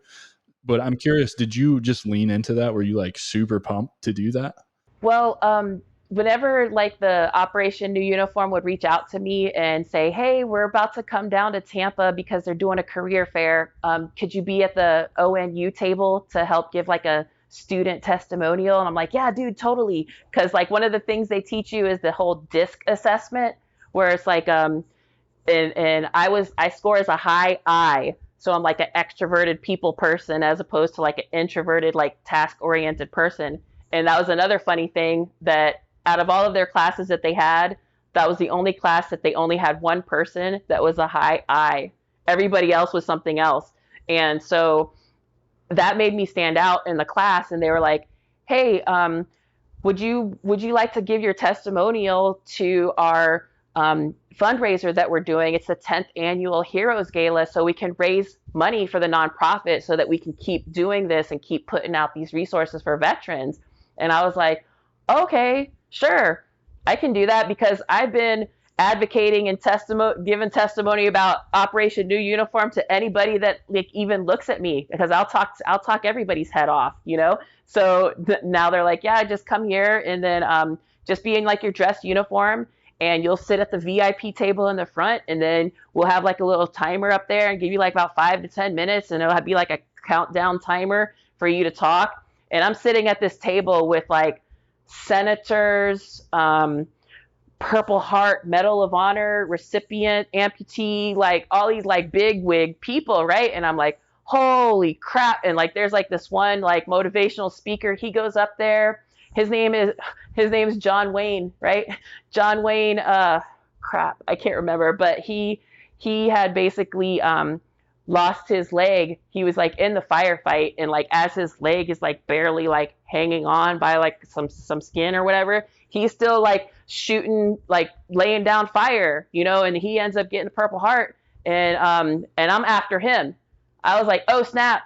And I'm sitting next to his wife, and I'm like, oh my God, I have never talked to this many people at one time before, and I can't believe I have to go after your husband. And she's like, yeah, he's a motivational speaker. He does this for a living. And I'm like, oh dear God, I can't believe it. What? Oh my God. And I had wrote down some like notes about things that I wanted to say about like how it positively like changed my mindset to be part of Operation New Uniform, and they're doing a great thing with this nonprofit, you know, donate now, you know, get your pocketbooks out, and like all this stuff. I had like some vague idea about like what I wanted to say to this crowd. And then they're like, okay, next we're going to have Sergeant First Class Rhiannon Gonzalez come up here. And I kind of like blacked out. I was like, oh crap, I don't even know what I'm going to say, you know? So I remember doing like the mic check at the beginning, and they're like, are you going to stay behind the podium, or are you going to walk with it? And I'm like, I don't know. I'm going to stand here because it's like an anchor, you know, and it's going to keep me here. And then he's like, well, let's just practice like holding it like this much distance from your mouth. So if you need to walk, you can, you know where to put the microphone. So then I got up there, and I just seen like all these tables full of people. And I'm like, I don't even know how many people are in here. It had to be like 1,000, like 2,000 people. And they're all dressed. The theme was denim and diamonds. So these people were all wearing denim and diamonds and cowboy hats and stuff. And I was like, man, this is a lot of people. They're like the owners of like all these different companies. You got people like NFL, like Jacksonville Jaguars. You got people that own like Swisher Sweets, like all these like big companies with like big money. And I'm like, dang, here I am in the Army talking to all these CEOs and CFOs and all these people. Why are they listening to me? And I know they just wanted to hear like my testimonial. So then I just got up there and I started talking, and I was like, okay, well, my testimonial, when I think of that, I think about church. And then I started talking about like church, and like they do have like a background, like their Christian background, you know.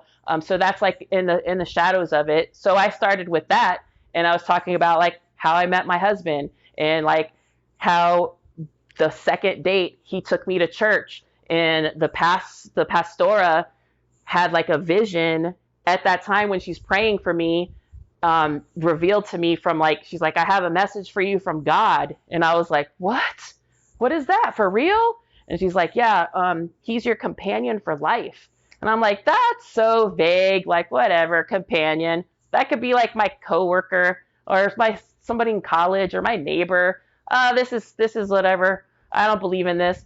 And then like another week later, we go to visit another church, and the male pastor tells him, like as he's praying for him, he's like, oh, she will be on your right hand forever, the right hand of marriage. And then that's when he looks at me and he's like, you know what? That's confirmation of the first pastor. You're my wife. And I was like, what the heck's going on? I don't understand. Like we had met each other in Busch Gardens in February of 2000. And then after like 2 different pastors tell us this, we get married July 3rd, just a few months later of 2000, because 7 was his favorite number. 3 is my favorite number of 2000. And everybody's like, what are you doing? I'm telling my parents, oh, it's confirmation. like the Holy Spirit doesn't have any walls. So this pastor confirmed what this pastor said in the Holy Spirit. And my parents are like, you're in a cult. You're being brainwashed. Like, oh, and I was like, no, you don't understand. So I started talking about like the testimonies like that. And then I started talking about how Operation New Uniform gave me like a more positive outlook on my future. So I didn't have to be so scared about it. And I basically was telling them like of my whole like testimony, and there's a big timer in the bottom of the stage with like these big digital numbers written in red, kind of like when you're on the PT track and it tells you your time, but it's counting it down. So I remember when it said like 10, then it's like 9, 8, 7, and then it's like on zeros, all the zeros, 0, 0, 0, and I was like, oh snap, I'm supposed to be done. My time is up. My time is up. But I had been already walking and talking. And a lot of the stuff that I was like telling were some of the stories that I would tell my privates. And sometimes you just get into the flow of telling like your favorite story or whatever, like about how we met each other in like church and stuff like that. But then at the end, I was talking about how when I got my emergency Red Cross message in Germany, and I had to go to Germany in June of 2021 by myself because I had to make sure that we were on the housing waiting list. My family had to get their official government passports, all that stuff, and then they could join me after I already had housing. But I got to Germany in June of 2021, and they're like, oh, the housing waiting list, oh, it's down to like 4 months. I'm like, what the hell? 4 months? Oh, snap. So I'm just there in the barracks. Yeah, the Army's housing issue is Ridiculous. terrible. I don't know how they expect people to PCS in with a 4-month Yeah, fucking waiting list for right. on-post housing, yet they don't give you enough BAH to It's survive a mess. off-post anymore. It's probably still, I'm sure it's probably even worse now, but even back then it was still bad. It's like BAH barely, you aren't making rent. You're coming out of your base check to make rent with the BAH they give you. Never mind BAS for an enlisted It guy is sucks. fucking shit, Yeah, right? Like you get what, like $330 a month to feed your right. entire family. No It's like way. Yeah, and all whatever. the groceries. But yeah, anyway, so sorry, I didn't mean to interrupt your flow You're there, good. but I really did need to comment on that because that's we do have a significant amount of civilians that listen to this, and I want to kind of paint that picture of how bad. I don't know the rest of the military, but Army housing is trash. It's so bad. And then when you do get a house, it's really bad. It's not, you'd rather be coming out of pocket to live off post most of the time. For real. Yep, totally. Yeah, so that's what I was. I was like in Germany, unaccompanied, that they call like geographical bachelor, because I'm waiting for the housing list. And then my family is still back in South Carolina because I was in Fort Jackson for so long. And I would talk to my husband like on WhatsApp like every night. It'd be like, okay, call me at 2 o'clock Eastern time, which plus 6 would be like 8 p.m. Germany time. And then I'll tell you how my day was, and you'll be the last thing I hear before I go to sleep. And then that was like our routine. I would call and talk to him every night before I would go to sleep. And then like one day he's like, hey, can you just text me better because I'm out of breath? It's hard for me to talk because like October 9th is my daughter's birthday. So in 2021, she wanted to have her birthday from South Carolina. She wanted to go down to Florida to have her birthday with like all her cousins. But when they got there, all of them were in the same house and everybody got COVID. So my daughter was turning 8, and then she had like another girl cousin that was 10, another girl cousin that was 12. The little girls, they didn't really have any kind of symptoms. But then the boys, like my son, I think was like 19, and then he had a cousin that was like 17. The boys kind of had like flu symptoms, but my mother-in-law, she has bad asthma. She ended up pulling around like an oxygen tank with her, having oxygen. And then my sister-in-law, who also had asthma, she was like fatigued in the bed, having hard times breathing. And then my husband had asthma too. So those guys were like really messed up. The ones that had like pre-existing like asthma stuff going on, right? So he had texted me on WhatsApp, and he's like, it's hard for me to talk because I'm getting out of breath, so I'm going to text you better. And I was like, okay, whatever, cool, I'll text you. And then like the following day, I get a call on WhatsApp, but it's from my sister-in-law, Michelle. And I was like, why is she calling me? She never calls me. She always texts me. That's weird. So I'm like, hello. And she's screaming like hysterical on the phone. Oh my God, my brother, the emergency room, intensive care, blah. And I'm like, what? Stop. I can't hear. I don't understand. Emergency room, put a nurse on the phone. Just put in, I don't understand what the hell you're talking about right now. With all screaming, blubbering, crying. And the nurse comes on the phone. And I was like, what is going on? And she's like, is this Mrs. Gonzalez? And I was like, yes, ma'am. She's like, is it true that you're an Army soldier in Germany? And I was like, yes, ma'am. What's going on? She's like, are you the spouse of Daniel? I'm like, yes, ma'am. What's going on? And she's like, I need the number and name for your company commander, your unit. I need to send you an emergency Red Cross message right now because his life expectancy is an issue. And I just like stopped and I was like, wait a second. What are you talking about? I was just talking to him. What do you mean? What are you talking about? And then like everything like happened really quick. Like I got the emergency Red Cross message. Since I was the battalion S1, I got it. I worked directly with the sergeant major. Like I was the one for the sergeant major. So as soon as it happened, my unit really like was hopping and popping. They got me on the next flight, 7 o'clock in the morning out of Frankfurt immediately. And I immediately flew.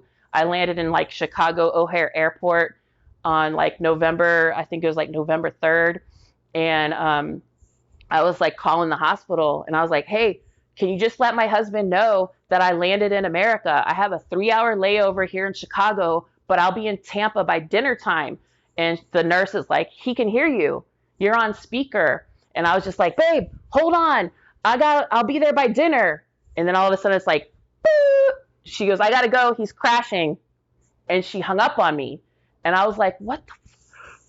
And I'm like trying to call back and they're not answering because they can't answer because he just like crashed. And I'm sitting there in Chicago airport and I'm like, oh my freaking God, I got to sit here for 3 hours till this plane. And it was just a mess.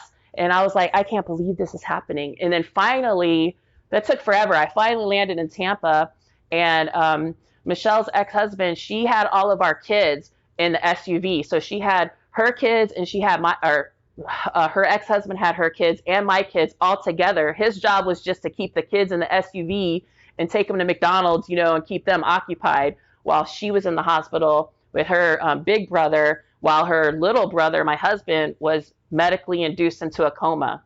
And that all happened like while I was in the layover. And I freaking like get picked up at the airport and he's my old brother-in-law, he's like, hey, how was your flight? Blah, blah, blah. Like, so he doesn't know like anything that's going on. He's just been like babysitting basically. He's like, do you want me to bring your luggage to Michelle's house? And I'm like, go to the freaking hospital right now. But I was cussing and the kids are like, ooh. And I was like, go to the fucking hospital. And, so they take me to the hospital and he's just like, whoa, what's going on? And I was like, just drop me off. Just bring me to the front door. Just drop me off. I need to get the hell up to his room. So I go in there and I'm like, I need to go to room 209, Daniel Gonzalez, blah. And I run up there and my brother-in-law and sister-in-law, they were expecting me. So they were already standing like in the hallway as I'm like running up the hallway. So I can see like Michelle is closest to me and then her brother Louis is behind her and she's just crying and she's super emotional. But Louis, like in like more than 2 decades of being married to a Gonzalez man, they're very like proud, like macho guys, right? And I've never seen any Gonzalez man cry. Never, right? But at that moment, I could see Michelle losing her shit, but then like Louis was behind her and he's standing there like stiff, but his eyes had kind of like a glaze on them. And I was like, nope, no, no, no, no, no, no, no, no, no, no, no, no, no, no. I can't see you. I can't, dude, I can't see you doing that. I can't see you doing this, man. No. And he's like, Rhiannon, look, you got to get yourself mentally prepared for what you're about to walk into in this room. Because our little brother Like my husband was the tallest and the strongest one of the family, but he was the youngest of the three kids, right? And Lewis was like, hey, when you go in there, he's not going to be what you recognize. He's not the strongest one of us anymore. All the machines are doing everything for him right now. They had to put this thing in his throat so he could get oxygen. They had to put this thing here, all these IVs and all this stuff. All the machines are doing everything for him. You're not going to recognize him. Just get mentally prepared for what you're about to walk in on. And I walked into the freaking room and I was just like, oh my God, like what is this? Like it was just like it was like walking into a movie, but it was really happening. And it was just too much because I've never had any experience like that ever in my life, you know. And then I just stayed there and I'm like holding his hand, you know, and I'm trying to talk to him and he's already in a coma, you know, everything's beeping and bopping and I'm just like sitting there. And then I sit on the little chair for a little while and I stayed with him. I don't know. I stayed there like overnight and I fell asleep in the chair, you know, and then the following morning, one of the nurses is like, hey, have you been here all night? And I was like, yes, I've been going since I got on the plane in Frankfurt at 7 a.m. in Germany. I have been like, I haven't done anything except for come straight here, you know, and it's been like probably 30 something hours that I've been like awake, but I fell asleep on the couch or the sofa chair, whatever, for a few minutes, you know, but yeah, I've been here the whole night. And she's like, did you eat anything? And I'm like, no. And she's like, did you even like take a shower or anything? I'm like, no, I've just been with my husband. What are you talking about? And she's like, you need to go get something to eat. You need to go get some rest, like in a bed, not just like leaning up against the chair and the wall. I'm like, I'm a soldier. I could sleep anywhere. I could sleep standing up. I could sleep with my head in the mud with the Kevlar, holding the rifle, pulling security. I could sleep anywhere, right? So she's like, no, you have to take care of yourself. You have to get rest. You have to get a shower. You have to get food. And I'm like, no, I can't. He can't get up. He can't get food. He can't get this. I'm not leaving my husband. I have been with him since 2000. No, he can't do it. And then like later they convinced me. They're like, no, we need to, because you can't just keep going and like burning the candle at both ends. You're gonna be fried, right? So me and Michelle, we figured out like I said, okay, we're gonna split the watch. We're gonna do 12 on, 12 off. And they're all civilians. So I'm like, okay, we're doing 12 on, 12 off. You'll be here with your brother from 9 a.m. to 9 p.m. and I'll do 9 p.m. to 9 a.m. That way he's not going to be alone. He's going to either have you or me with him 24/7. So that's what we ended up doing. We made like our little fire guard shifts, you know, and we would just watch him. And we had like a family group WhatsApp. So when she was watching him, she could keep her mom and her brother and me updated on his vital signs. And then I could do the same thing. Then we did that it was like 10 days, you know. And then I'm there overnight and it's like after midnight and I fell asleep in the chair and I'm just like leaning against the wall. I got chair sleeping down to like a science, right? So I got my head in the corner of the wall and then I noticed some weird little handle like on the inside of the hospital chair. I'm like, what is this handle? And I yank it and the legs come up of the seat. You could recline. I was like, this is a freaking recliner. I've been just chair sleeping for 10 days. 10 and days, I could have been in a recliner. What the hell? So then I'm like laid out. And then I see this weird clock, like a digital clock that I had never seen in 10 days.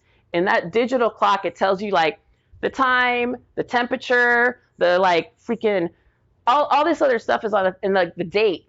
And I see it says like November 13th. And I'm all, dang, it just turned into November 13th, 13. Is that lucky or is that unlucky? And then I just start like ruminating around this number 13. And here it is like after like 2 o'clock in the morning.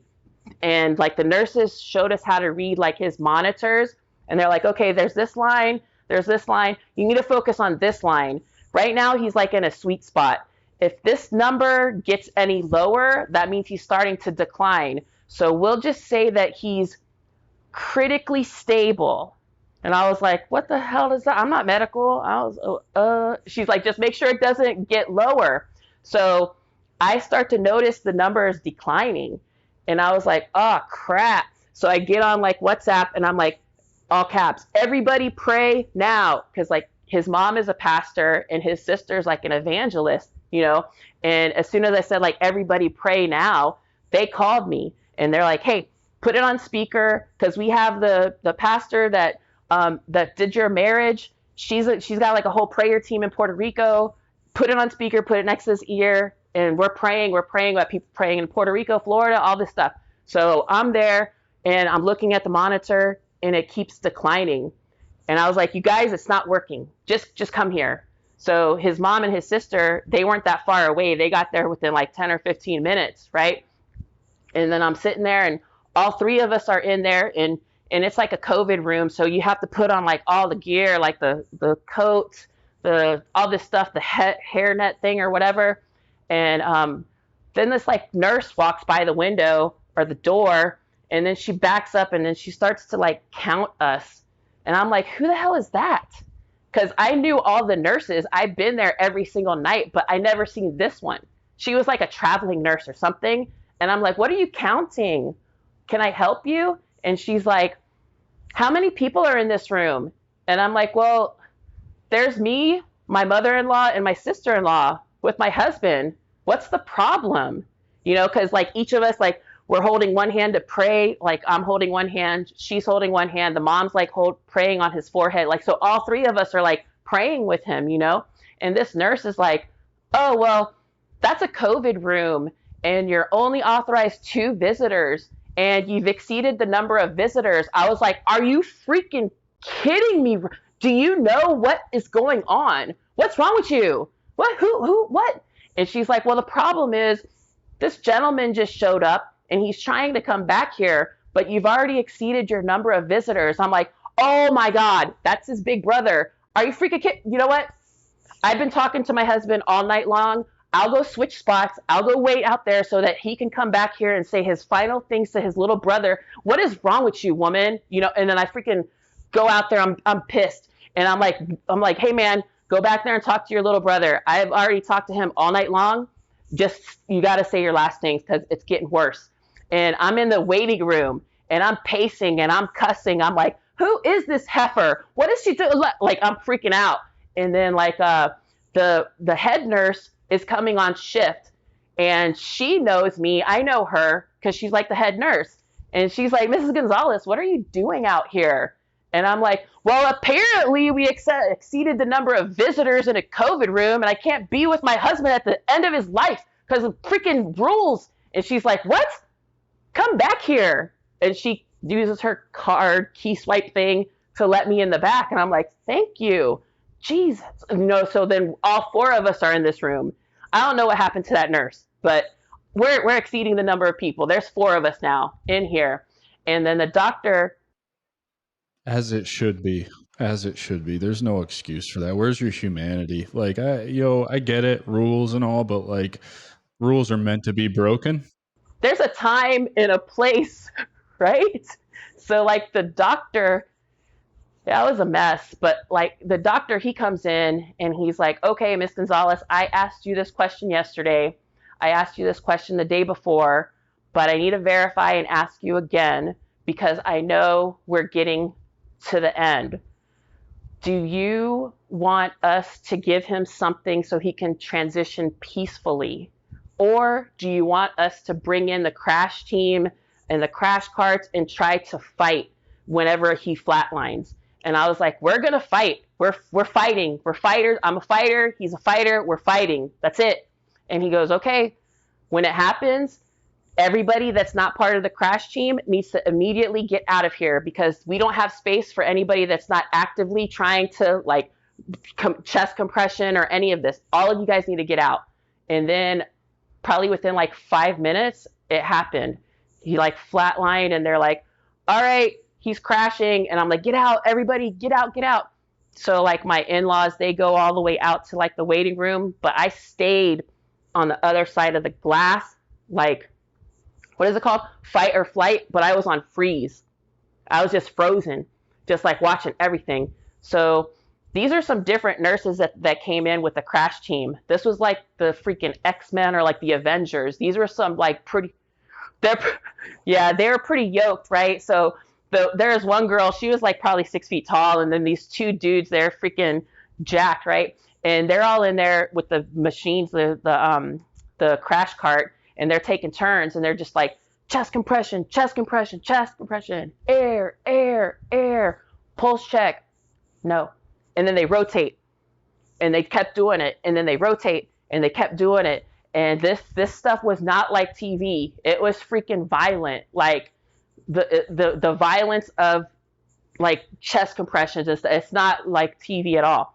And I was like, oh my God, this is serious. This is crazy. I'm like, come on, dude, just breathe, just breathe, just breathe, breathe, breathe. And I'm like watching them do this on the other side of the glass. And they kept rotating and they kept saying, pulse check, no. And then they did it. They fought for like 30 minutes. It was like a half hour of them doing this and rotating. And I was like, come on. And then the doctor just looks down at his watch. He's like, I have to call it. His time of death is 8:27. And I like fell onto like the nurse's station. Like I felt like all my oxygen like left my body, and I got the wind knocked out of me. And I was like, oh. And then I like went on WhatsApp, and I messaged everybody in the waiting room, and I was like, the doctor just declared his time of death right now, 8:27. He went to heaven. And I sent it to the WhatsApp group, and I'm just sitting there and I can't even breathe. And then the weird thing is that when my in-laws were in the waiting room, they were all like crying and praying and crying and praying. But all at the exact same moment, they stopped crying. And like his mom, she was like, oh, mi hijo está bien. My son is fine. And then Michelle was like, yeah, mommy, I have this sense of peace that surpasses all understanding. And then even her brother, who's not really like big into church like they are, he looks up and he's like, what is this bright white light? What is this bright white light? And they got the message. 8:27, he went to heaven. And they were like, yeah, we know. We felt it. We all stopped crying at the same time. We had that sense of peace, and we know that he went. And I was like, this is crazy. Because when I went to church with him that first time back in 2000, they said we were supposed to be companions for life. So we would see old couples, gray hair, bald, one person pushing another person. I'm like, okay, are you going to be pushing me in a wheelchair? I'm going to be pushing you in a wheelchair. And we would like envision ourselves being old together. And I was like, that's not how it's supposed to be. We're supposed to be companions for life. And his mom is like, yeah, you were for his life. And I was like, no way, dude. That's not it. Yeah, I want to kind of comment on that because you got a lot of things. I think the universe was working in favor of you two. 21 years is a long time. It's a long, long time to be married. And it's a tough story. So thanks for sharing. I can't imagine what that's like for you. It's crazy. It's just like I had never lost anybody before. And like when COVID was going on, you would see stuff on the news about people dying from COVID, but you never think it will happen to you. That's just the news. That's just stuff that happens on the news. But for it to happen, it's like, oh, and then like his mom, like she was devastated. That's her baby. That's the baby of the family. So like grief affects everybody in like different ways. And like, no matter what, like your grief is the worst grief for you ever. Like I can't compare my grief of a spouse of 21 years to the grief of a mother burying her baby. Like it's just the worst for us. Right. So like, I think that like grief and that freaking tragedy brought us so much closer together because we were broken. We had to, so then like I had to end up going back to like after he passed away, I had to figure out like what to do next. And like I used to try to talk to him about, hey, um, whenever it's time for us to get buried or whatever, are we gonna like bury ourselves here by Fort Jackson, or are we gonna go back to Florida? And he would quickly change the subject. He's like, why are you talking about death and stuff? That's bad luck, you know? And so I didn't even know like what to do when he passed away. I was like, I don't even know if he wants to be cremated or buried or whatever. And I'm talking to his mom about this, and she's like, you can't burn my baby. Don't burn my baby. And I was like, oh, fuck. You know, so then like I'm talking to my dad about it, and I'm like, I don't even know what to do. I'm asking my dad about how to like dispose of my husband's remains. You know, my dad's like, hey, me and your mom, we already got our spot picked in the mausoleum or whatever. And we already paid for our cremation, and we're going to be at the Florida National Cemetery. He's your spouse. He can be there too. And I was like, what? And so like my dad's giving me these contacts about getting my husband buried at the Florida National Cemetery. And I was like, this is just out of order. How is it that my dad is helping me figure out how to bury my husband? What? That's freaking out of it's just out of whack, you know? So it's just like so much stuff was going on. And then I went through all of that and then buried him. But then I still had to go back to Germany to out process my unit.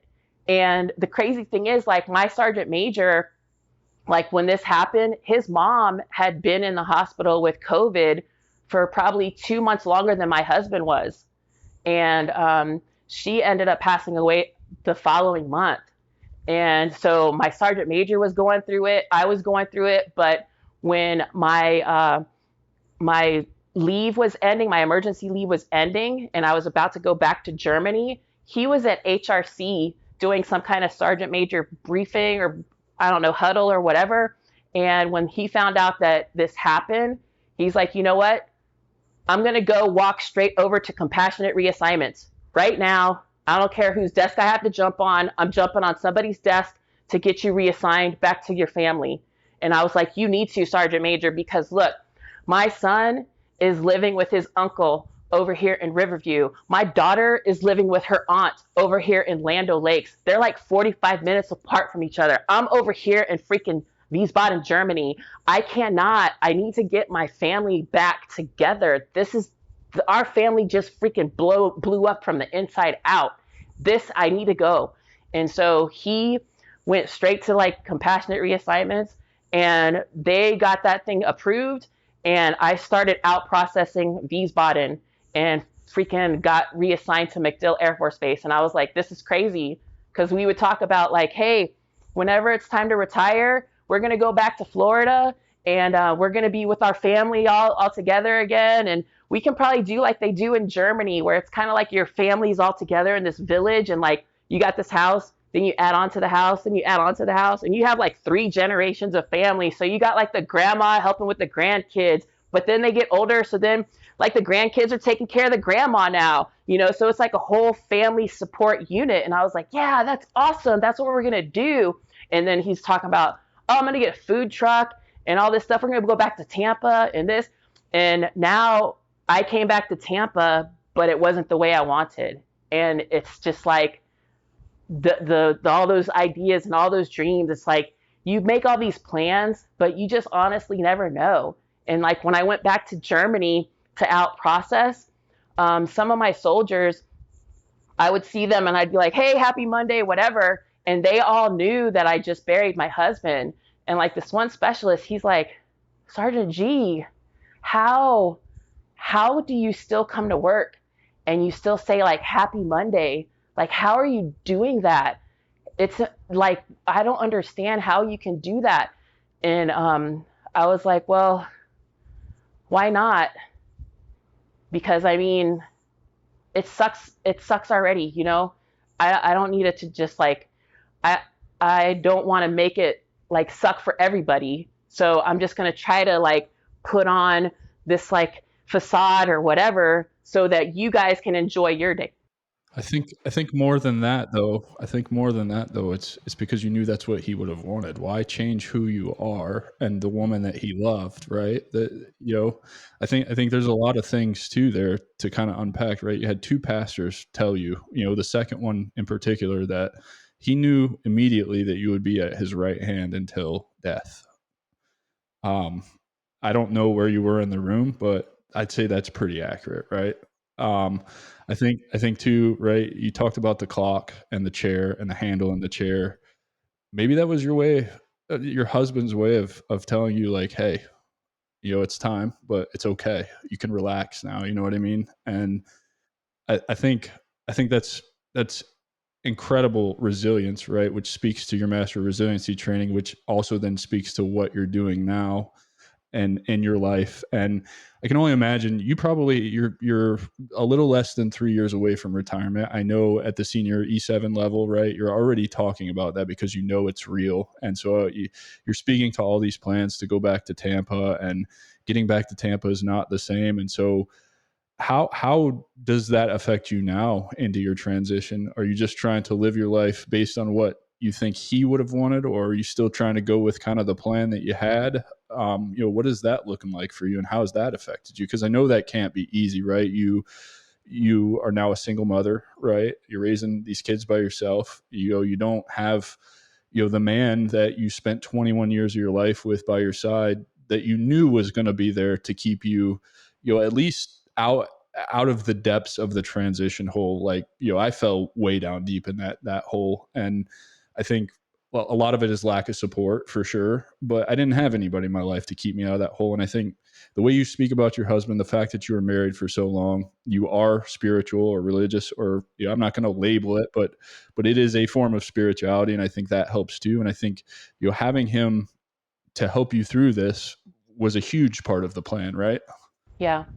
Yeah, I think that he was instrumental in me being able to be successful in my Army career, because he was like the stay at home dad, so he kept the house in order, the cars in order, the kids in order, so that I would be able to focus on giving everything as a drill sergeant, being there for my soldiers and being successful, and I really loved that part of my career. I think that being a drill sergeant was like the most rewarding part of my career.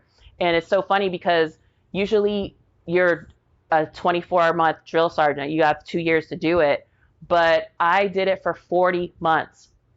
Nobody does it for that long. Like, I was like, hey, I'm going to do a third year as a drill sergeant. And they're like, you're crazy. What the hell? And I'm like, yeah, because, they still need female drill sergeants. And then they need us so bad that they're going to give us an AIP additional incentive pay of 500 on top of our drill sergeant pay. So that's like I'm getting $875 more a month to do this. And I freaking love this. That's just like a cherry on top. Of course I'm going to do it. And then so I did it for 40 months. And then, like, at the time, my son was about to graduate high school. So I was like, hey, I need to do high school stability. I need to be stabilized 12 more months here so he can graduate high school. And they're like, hey, you can't do 12 more months as a drill sergeant. You've already did 40. So we're going to change you. You're going to change you over to go to the NCO Academy, and you're going to be a SLC instructor, senior leader course instructor for 42 Alphas here at Fort Jackson. So instead of you teaching privates, now you're going to be teaching like middle NCOs to be how to be senior NCOs. And I was like, what? Okay, that's cool. I'll still be teaching. I love teaching. So that's what's up. And that's what I ended up doing. But pretty much like when it was time for me to PCS out of Fort Jackson, and they said, hey, you're on assignment, you're going to Germany. I was like, what? Germany? Man, I wanted to stay in Germany back when I got there, because Germany is the first duty station that I had in the Army. Like, as soon as I graduated from AIT, all of us got Germany except for the guys that had to go airborne, and they all went to Fort Bragg. But all of us that were 42s, we all went to Germany. And I was there from 2004 till 2012. So from 2004 to 2008, I was in USERA casualty. That was the worst job ever, because all you deal with is casualty reports. So And at that time, you work 24-hour shifts. So from 6 a.m. to 6 a.m., I'm on the computer or the phone getting casualty reports and calls from like launch stool and all this stuff, medevacs and everything. And all my job was seeing casualty reports. 2004 to 2008, that was the height of everything. So it was the most depressing job. And I'm sitting there and like, usually like 2 o'clock in the morning, my son and my husband would come in there and they would bring me something to eat or like some DVDs and be like, hey, let's watch Jack Bauer on 24 because you got like a 24-hour shift, you know? So they would come there and like help me during shift. And I remember like this one time they came in, it was like 2 o'clock in the morning and it had just turned into Christmas. And my husband's like, hey, Merry Christmas. And he comes in and I'm like crying like my whole face off. He's like, what are you doing? Why are you crying? It's Christmas. And I'm like, that's why I'm crying, because I just got this report and this 19-year-old kid got direct fire while he was on the tower of the perimeter and he was killed instantly. And it's Christmas.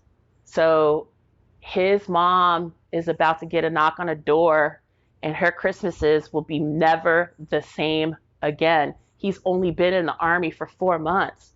And I'm just like crying and all this stuff. And he's just like, whoa, why do you do that to yourself? Because like every time I would get a casualty report, that's like the first thing we would do. We would pull up their like DD93 SGLV and then their ERB.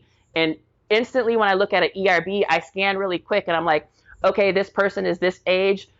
Their next of kin is in the States. So we got to go send this to DA so they can notify their next of kin or whatever. And I noticed like their age and all that stuff right away. And then I just start getting like super emotional into things and I think too much. And I think I'm like too, what is it, empathetic or whatever. Like I'm very, exactly. So he was like, man, why do you do that?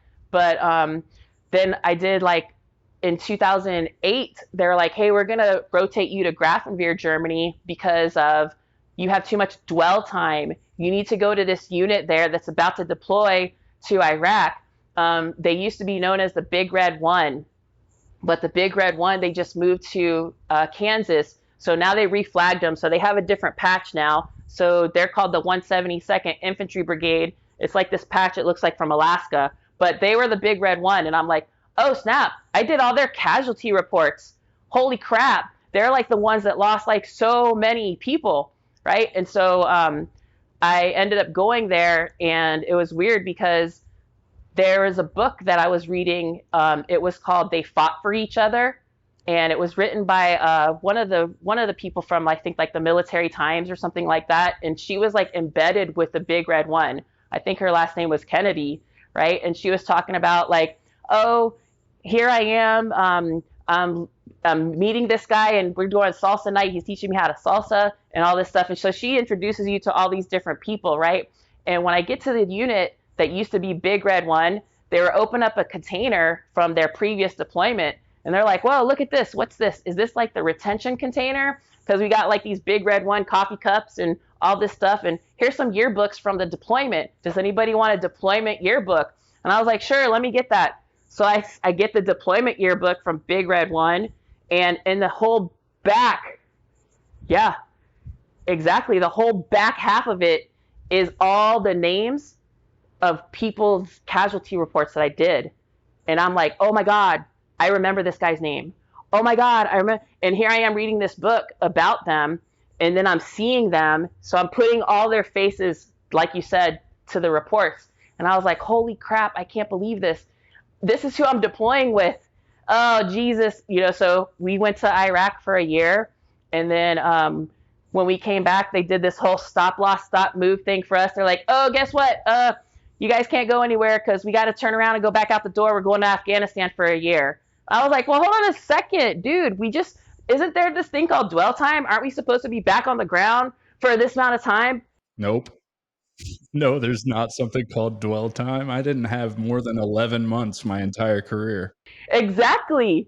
So I turned around and went with the same dudes to Afghanistan for a year. I was like, this is crap, man. And then like when I came back, I was like, okay, since I've already been in Germany for 8 years, can I just stay here for longer? And they're like, nope, everybody, we're deactivating this unit. Everybody must PCS. You're all going back to the States.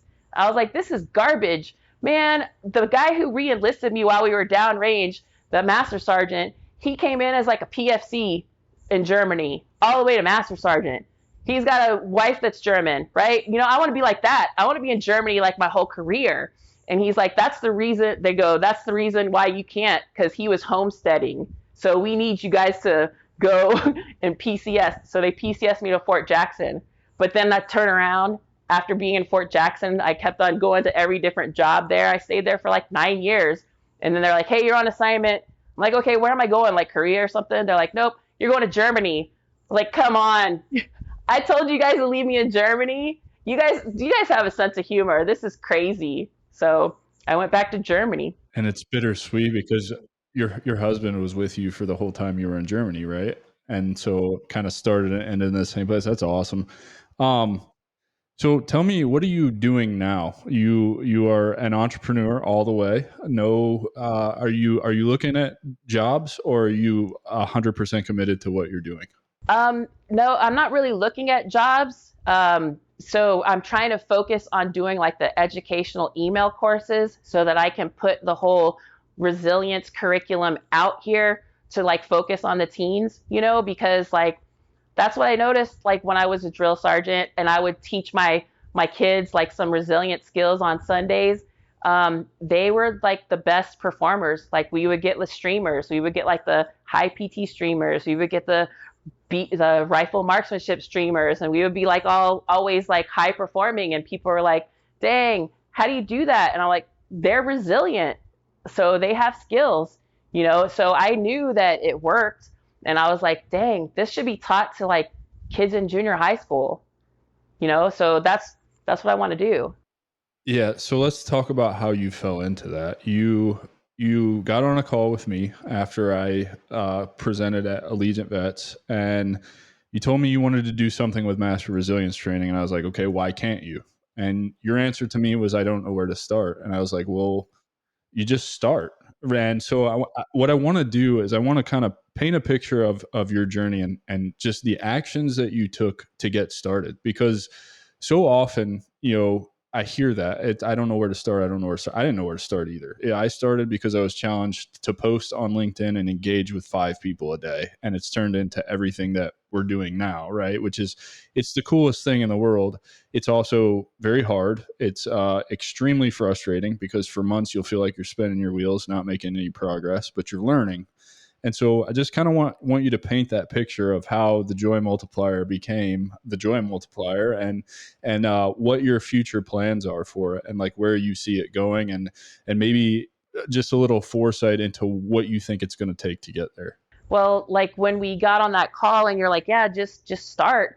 I think that was the problem, is because I had been consuming so much stuff online. I get down these YouTube rabbit holes. I'm like, all right, this is what you got to do. And I'm taking notes and I'm writing all the stuff and I'm writing all the steps, but the purposeful action was not there. But then I got on the call with you and I was like watching your progress on LinkedIn, and I'm like, wow, check it out. He's got a podcast going on. What? I'm subscribing to his newsletter. Oh, check it out. Oh man, I need to do a newsletter. I need to do a podcast. Look at that. Look at Adam. He can do it. I can do it. So I was just like right there on your little coattails. I'm like, man, look, okay, he's doing this. I can do it. Look, I can do this too. I can do this, so it just gave me like motivation, because I had that call with you for like a half hour or whatever it was. And I felt like connected to you. And I'm like, this is a real person. This is somebody that I know. And look, he's making moves. If I know this person and he's able to make moves, then why can't I do this? Like, what the hell? Hey, let's get it, So it kind of like lit a fire in me to be able to like kind of get out of my over analysis paralysis deal. Like, yeah.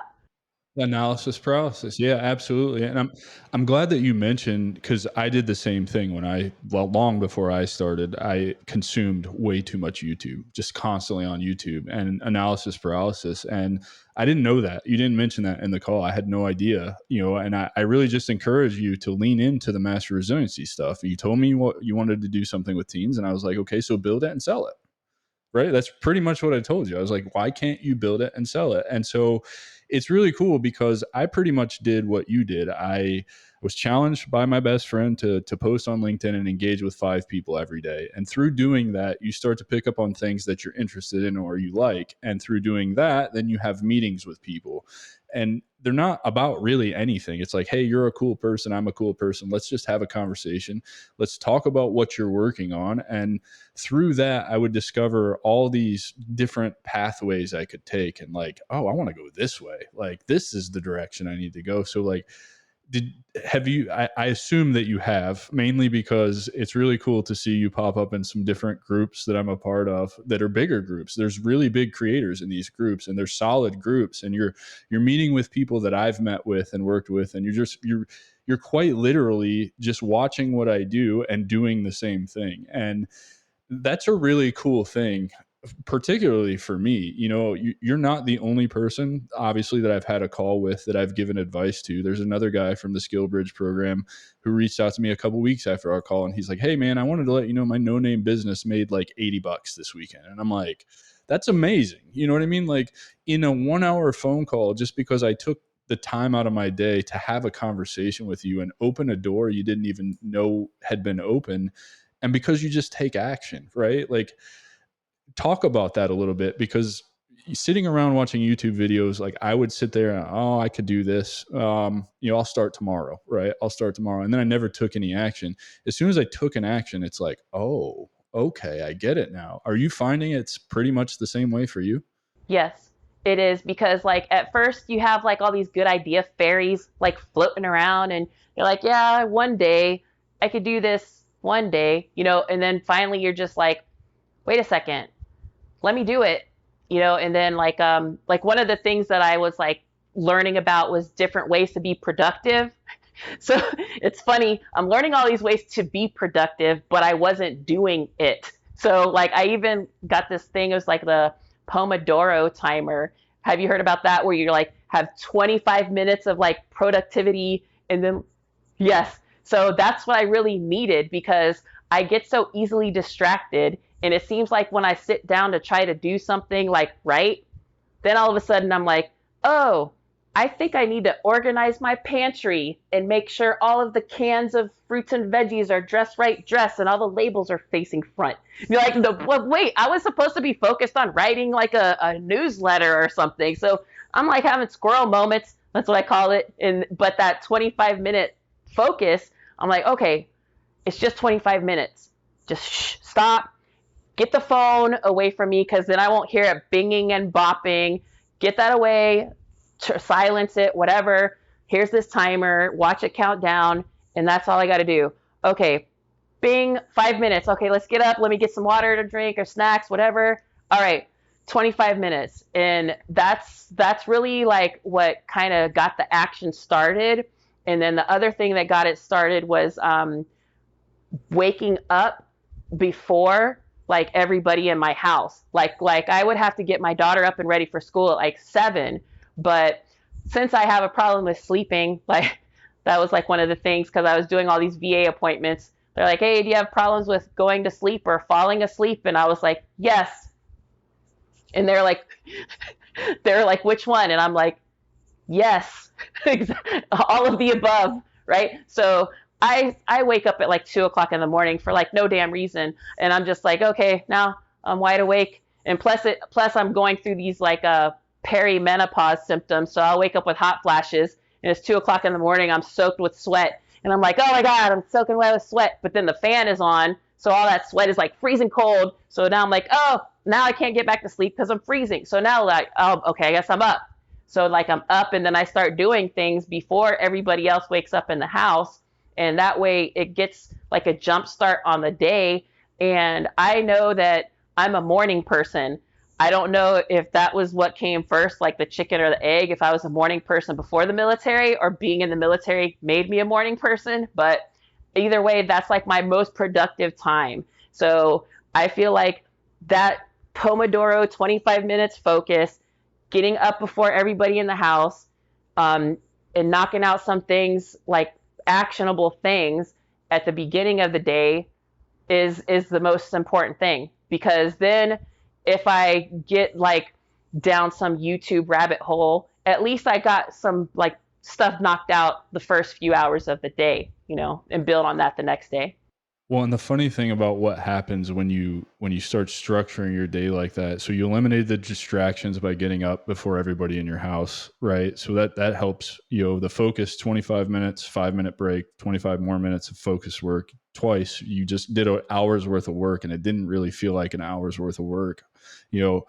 All of that is great. And then like I even do this now to get better at podcasting. The last 2 hours of my day, most days, if I'm not working until 10:30 at night or whatever, I will go watch someone else's podcast to get better at what I'm doing. And what I'm finding is there's a difference between the analysis paralysis and researching something, like actively going to learn how other people do your craft. And I find I start implementing those things subconsciously when when I am doing the more focused work. Are you finding that you're doing that as well, instead of just analyzing something and never taking action on it? Yeah, I think it is a little bit more focused now because I know that I like I've always been resilient. I just didn't have the vocabulary for it until I went to that school. And I was like, oh man, I used to say I'm freaking out, but I learned this cool word called catastrophizing. Yes, I'm a catastrophizer. Okay, I'm having a downward spiral, but I've always like kept going back to resilience, and I know that it is a helpful tool, and it just needs to be harnessed and like I don't know, given to these kids in a way that they can consume it. The problem is that we're so easily distracted. Like I think technology has given us all a form of ADHD. It's just like, okay, what's the next quick dopamine hit? Okay, another TikTok. Here's another this, whatever. And I just got to figure out a way to get it to the teens in a way that they can consume it so that they can grow up and be better functioning adults instead of kids like in the corner sucking their thumb, and they have no heart, they have no grit, they just give up so easy. Because I saw that in boot camp. I'm like, what are you doing? What do you mean you just quit? You can't just quit. What? Suck it up. I I agree with you. I think it's technology, because I grew up running around in the woods, playing outside all day, locked out of the house until the from dusk till dawn light comes on, right? So, basic training for me was kind of I've said it before, it was kind of a joke. Like I didn't find it hard at all. I mean, it's definitely a little bit of culture shock learning how to get used to, that kind of life, but you know, fast forward 15 years into, or 13 years into my career, and I'm getting out and it's like, man, these guys, it's so much different. And I'm sure it's even worse now because, it's been 20 years. What's your favorite part about being an entrepreneur right now? I just think it's just the newness and like the excitement of like the unknown. Like, woo, I'm trying to like make something. It seems like it's new that I'm making for me. It's new to me because I'm not going to just be out here following orders and following instructions. If I want to go have some chow, I don't have to wait until, hey, when this person comes back from lunch, then you can go to lunch. No, I'm hungry right now. Let me just go to the fridge. And then I'm just thinking about like, okay, when I do set up like a podcast, who would I be interviewing? Would I be interviewing like some of my kids from boot camp? Like, hey, how did resilience help you, or whatever? And then it's just like the ideas are still floating around. I'm just like trying to like capture them and figure out how to craft it in like a more functional way, because I still feel like a bit of a scatterbrain because I have all these good ideas. I just kind of need to harness. Exactly. Welcome to entrepreneurship. That's how it goes. But I I think what you're trying to communicate, if I'm not wrong, is that it's just the freedom to pursue something that A will be yours, right? Nobody else can take credit for it. You've built it.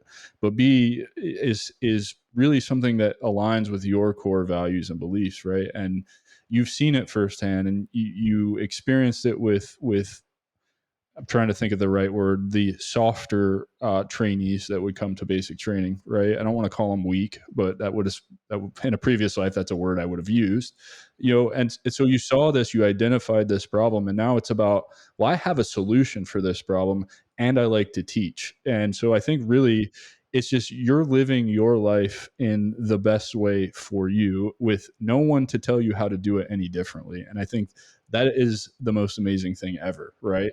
Because it's like what's the phrase, like if you find something you love to do, you'll never work a day in your life. So that's what I'm feeling like. I was like, that never happens to people. That's like some pipe dream or whatever, but I feel like I'm like close. Like I'm right there to doing it. And I'm pretty sure I told you that when we had our call, didn't I? I told you you wouldn't believe what is possible. I know it sounds like a joke or a dream or too good to be true, or another one of those my favorites. The grass is always greener on the other side. We talk about that a lot in the Army, particularly, right? I'm going to go to this next duty station. It's going to be better. Well, it's the same. It's the same fucking thing, right? But this really is, it's not a grass is greener on the other side situation. I'm very upfront. This is hard. This is very challenging. You've got some very long days ahead of you, a lot of unknown, a lot of uncomfortableness, but it's also very, very rewarding on the inside. Like there's nothing I've done in my life that makes me feel as happy as I presently feel in my life. Sitting down, having these conversations, listening to your stories, really showing the veteran community what is possible. It fills my cup and it makes me happy. And I don't ever feel like I'm at risk of burning out, because if I don't want to record an episode with somebody, I just close that day on my calendar and I go do whatever the fuck I want to do, right? Knowing that the consequences are, there's that work is still going to be there when I get back, but I'm willing to accept those consequences to go take care of myself. You know what I mean? And so it's awesome to hear that you got that out of a 1 hour phone call with me. And I couldn't be happier for you. I'm so proud of seeing all the things that you're doing. And I want to kind of wrap this up, and I want you to give some advice to the veterans that are transitioning out right now. What advice do you have for them? A, when it comes to entrepreneurship, and B, for making the transition easier on themselves.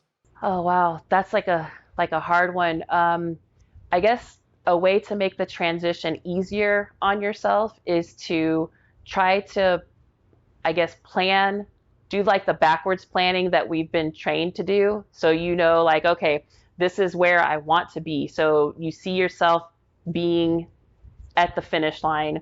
So now you got to backwards plan it, like how to get to it. So I guess that would be like a good word of advice. But the other thing is like Simon Sinek's book, Start with Why. Like, what is your why? Like, why are you on this planet? Are you on this planet just to go to work every day? Because like, I know I really hated being in traffic and I really hated commuting. So when it came time for me to buy a house, I was like, you know what? I'm going to buy a house that's the closest to where I work, because life is short. I found that out the hard way. And I don't want my hours to be sitting in a car when I could just quickly be home with my kids, because it's not guaranteed, so. Yeah. No, that's awesome. What piece of advice would you give your 22-year-old self right now? You don't have to drink at all. That's a good one. I like that one. That's a really good one. How can everybody get connected with you? All your socials, all of that. If they've got some teens that need some, and I think most teens probably this day. This is no offense to anybody, but I think they could benefit from what you've got going on. And I want to make sure that the world knows about the programs that you're developing and what your mission is. So, Tell everybody where they can find you, where you're building at, what the best way to get a hold of you is, all that good stuff. Okay, so right now I'm building, my website is thejoymultiplier.com. I'm also on LinkedIn and Facebook.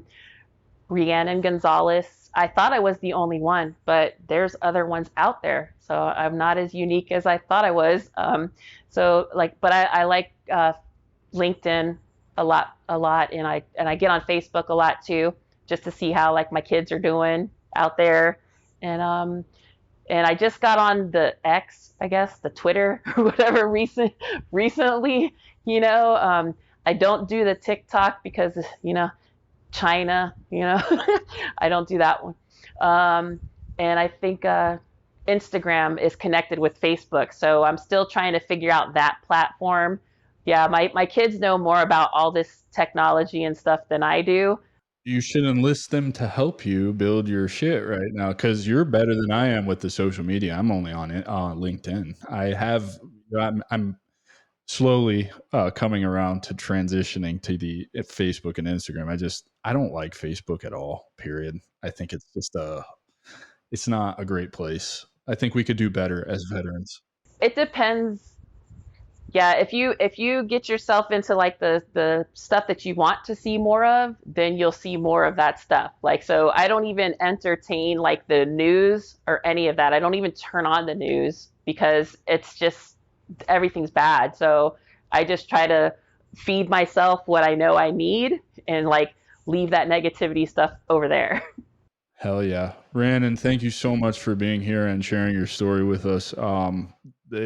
It's incredible the amount of resilience that you have, the amount of action that you've taken since that first phone call we had. You should be an inspiration to transitioning veterans. When they see this, I hope that they latch on and see this is exactly the purpose of this show is to just demonstrate that in a 1 hour phone call, just by me sharing knowledge with you, look what you're building and look what has become possible for you. And I'm so glad to, kind of egotistically see that what I've created is actually hitting the mark. But even more than that, it's just like I get to give back to a community that means so much to me. And I did make the right decision stepping into this and taking this on, because this is not an easy thing to take on. I mean, you heard me get choked up when you were telling your story about your husband, and there's several other episodes that are already recorded, not out yet, where I get to have these hard conversations. I think they're important. So I'm so grateful that you agreed to do this and come on and tell your story and share all of the stuff with us, because it's important. And I think it helps set the example for how we as a community can get better. So I really appreciate you. I appreciate you too, Adam, and you're doing an awesome thing. I'm glad that you're following your heart and that you're going out there and helping the veterans, because at the end of the day, like, people in like corporate America, they try to say, okay, yeah, we're your family and stuff like that, but the veterans and we are each other's family, like the most dysfunctional family that's out there, but we get each other, and it's important to stay there and have each other's back. And you're doing awesome. I'm glad that you invited me to do this. I feel so thankful and blessed that I was considered for this show. Yeah, thank you so much. Ladies and gentlemen, Rhiannon M. Gonzalez, Mama Drill, thank you so much for being here. Don't forget to like, rate, review, subscribe, help us grow. The goal is to get this to 1 million veterans before I turn 40 on May 9th, 2025. So please help us accomplish that goal. I know this community can do that, and we'll see you next week with another wonderful episode. Take care, everybody.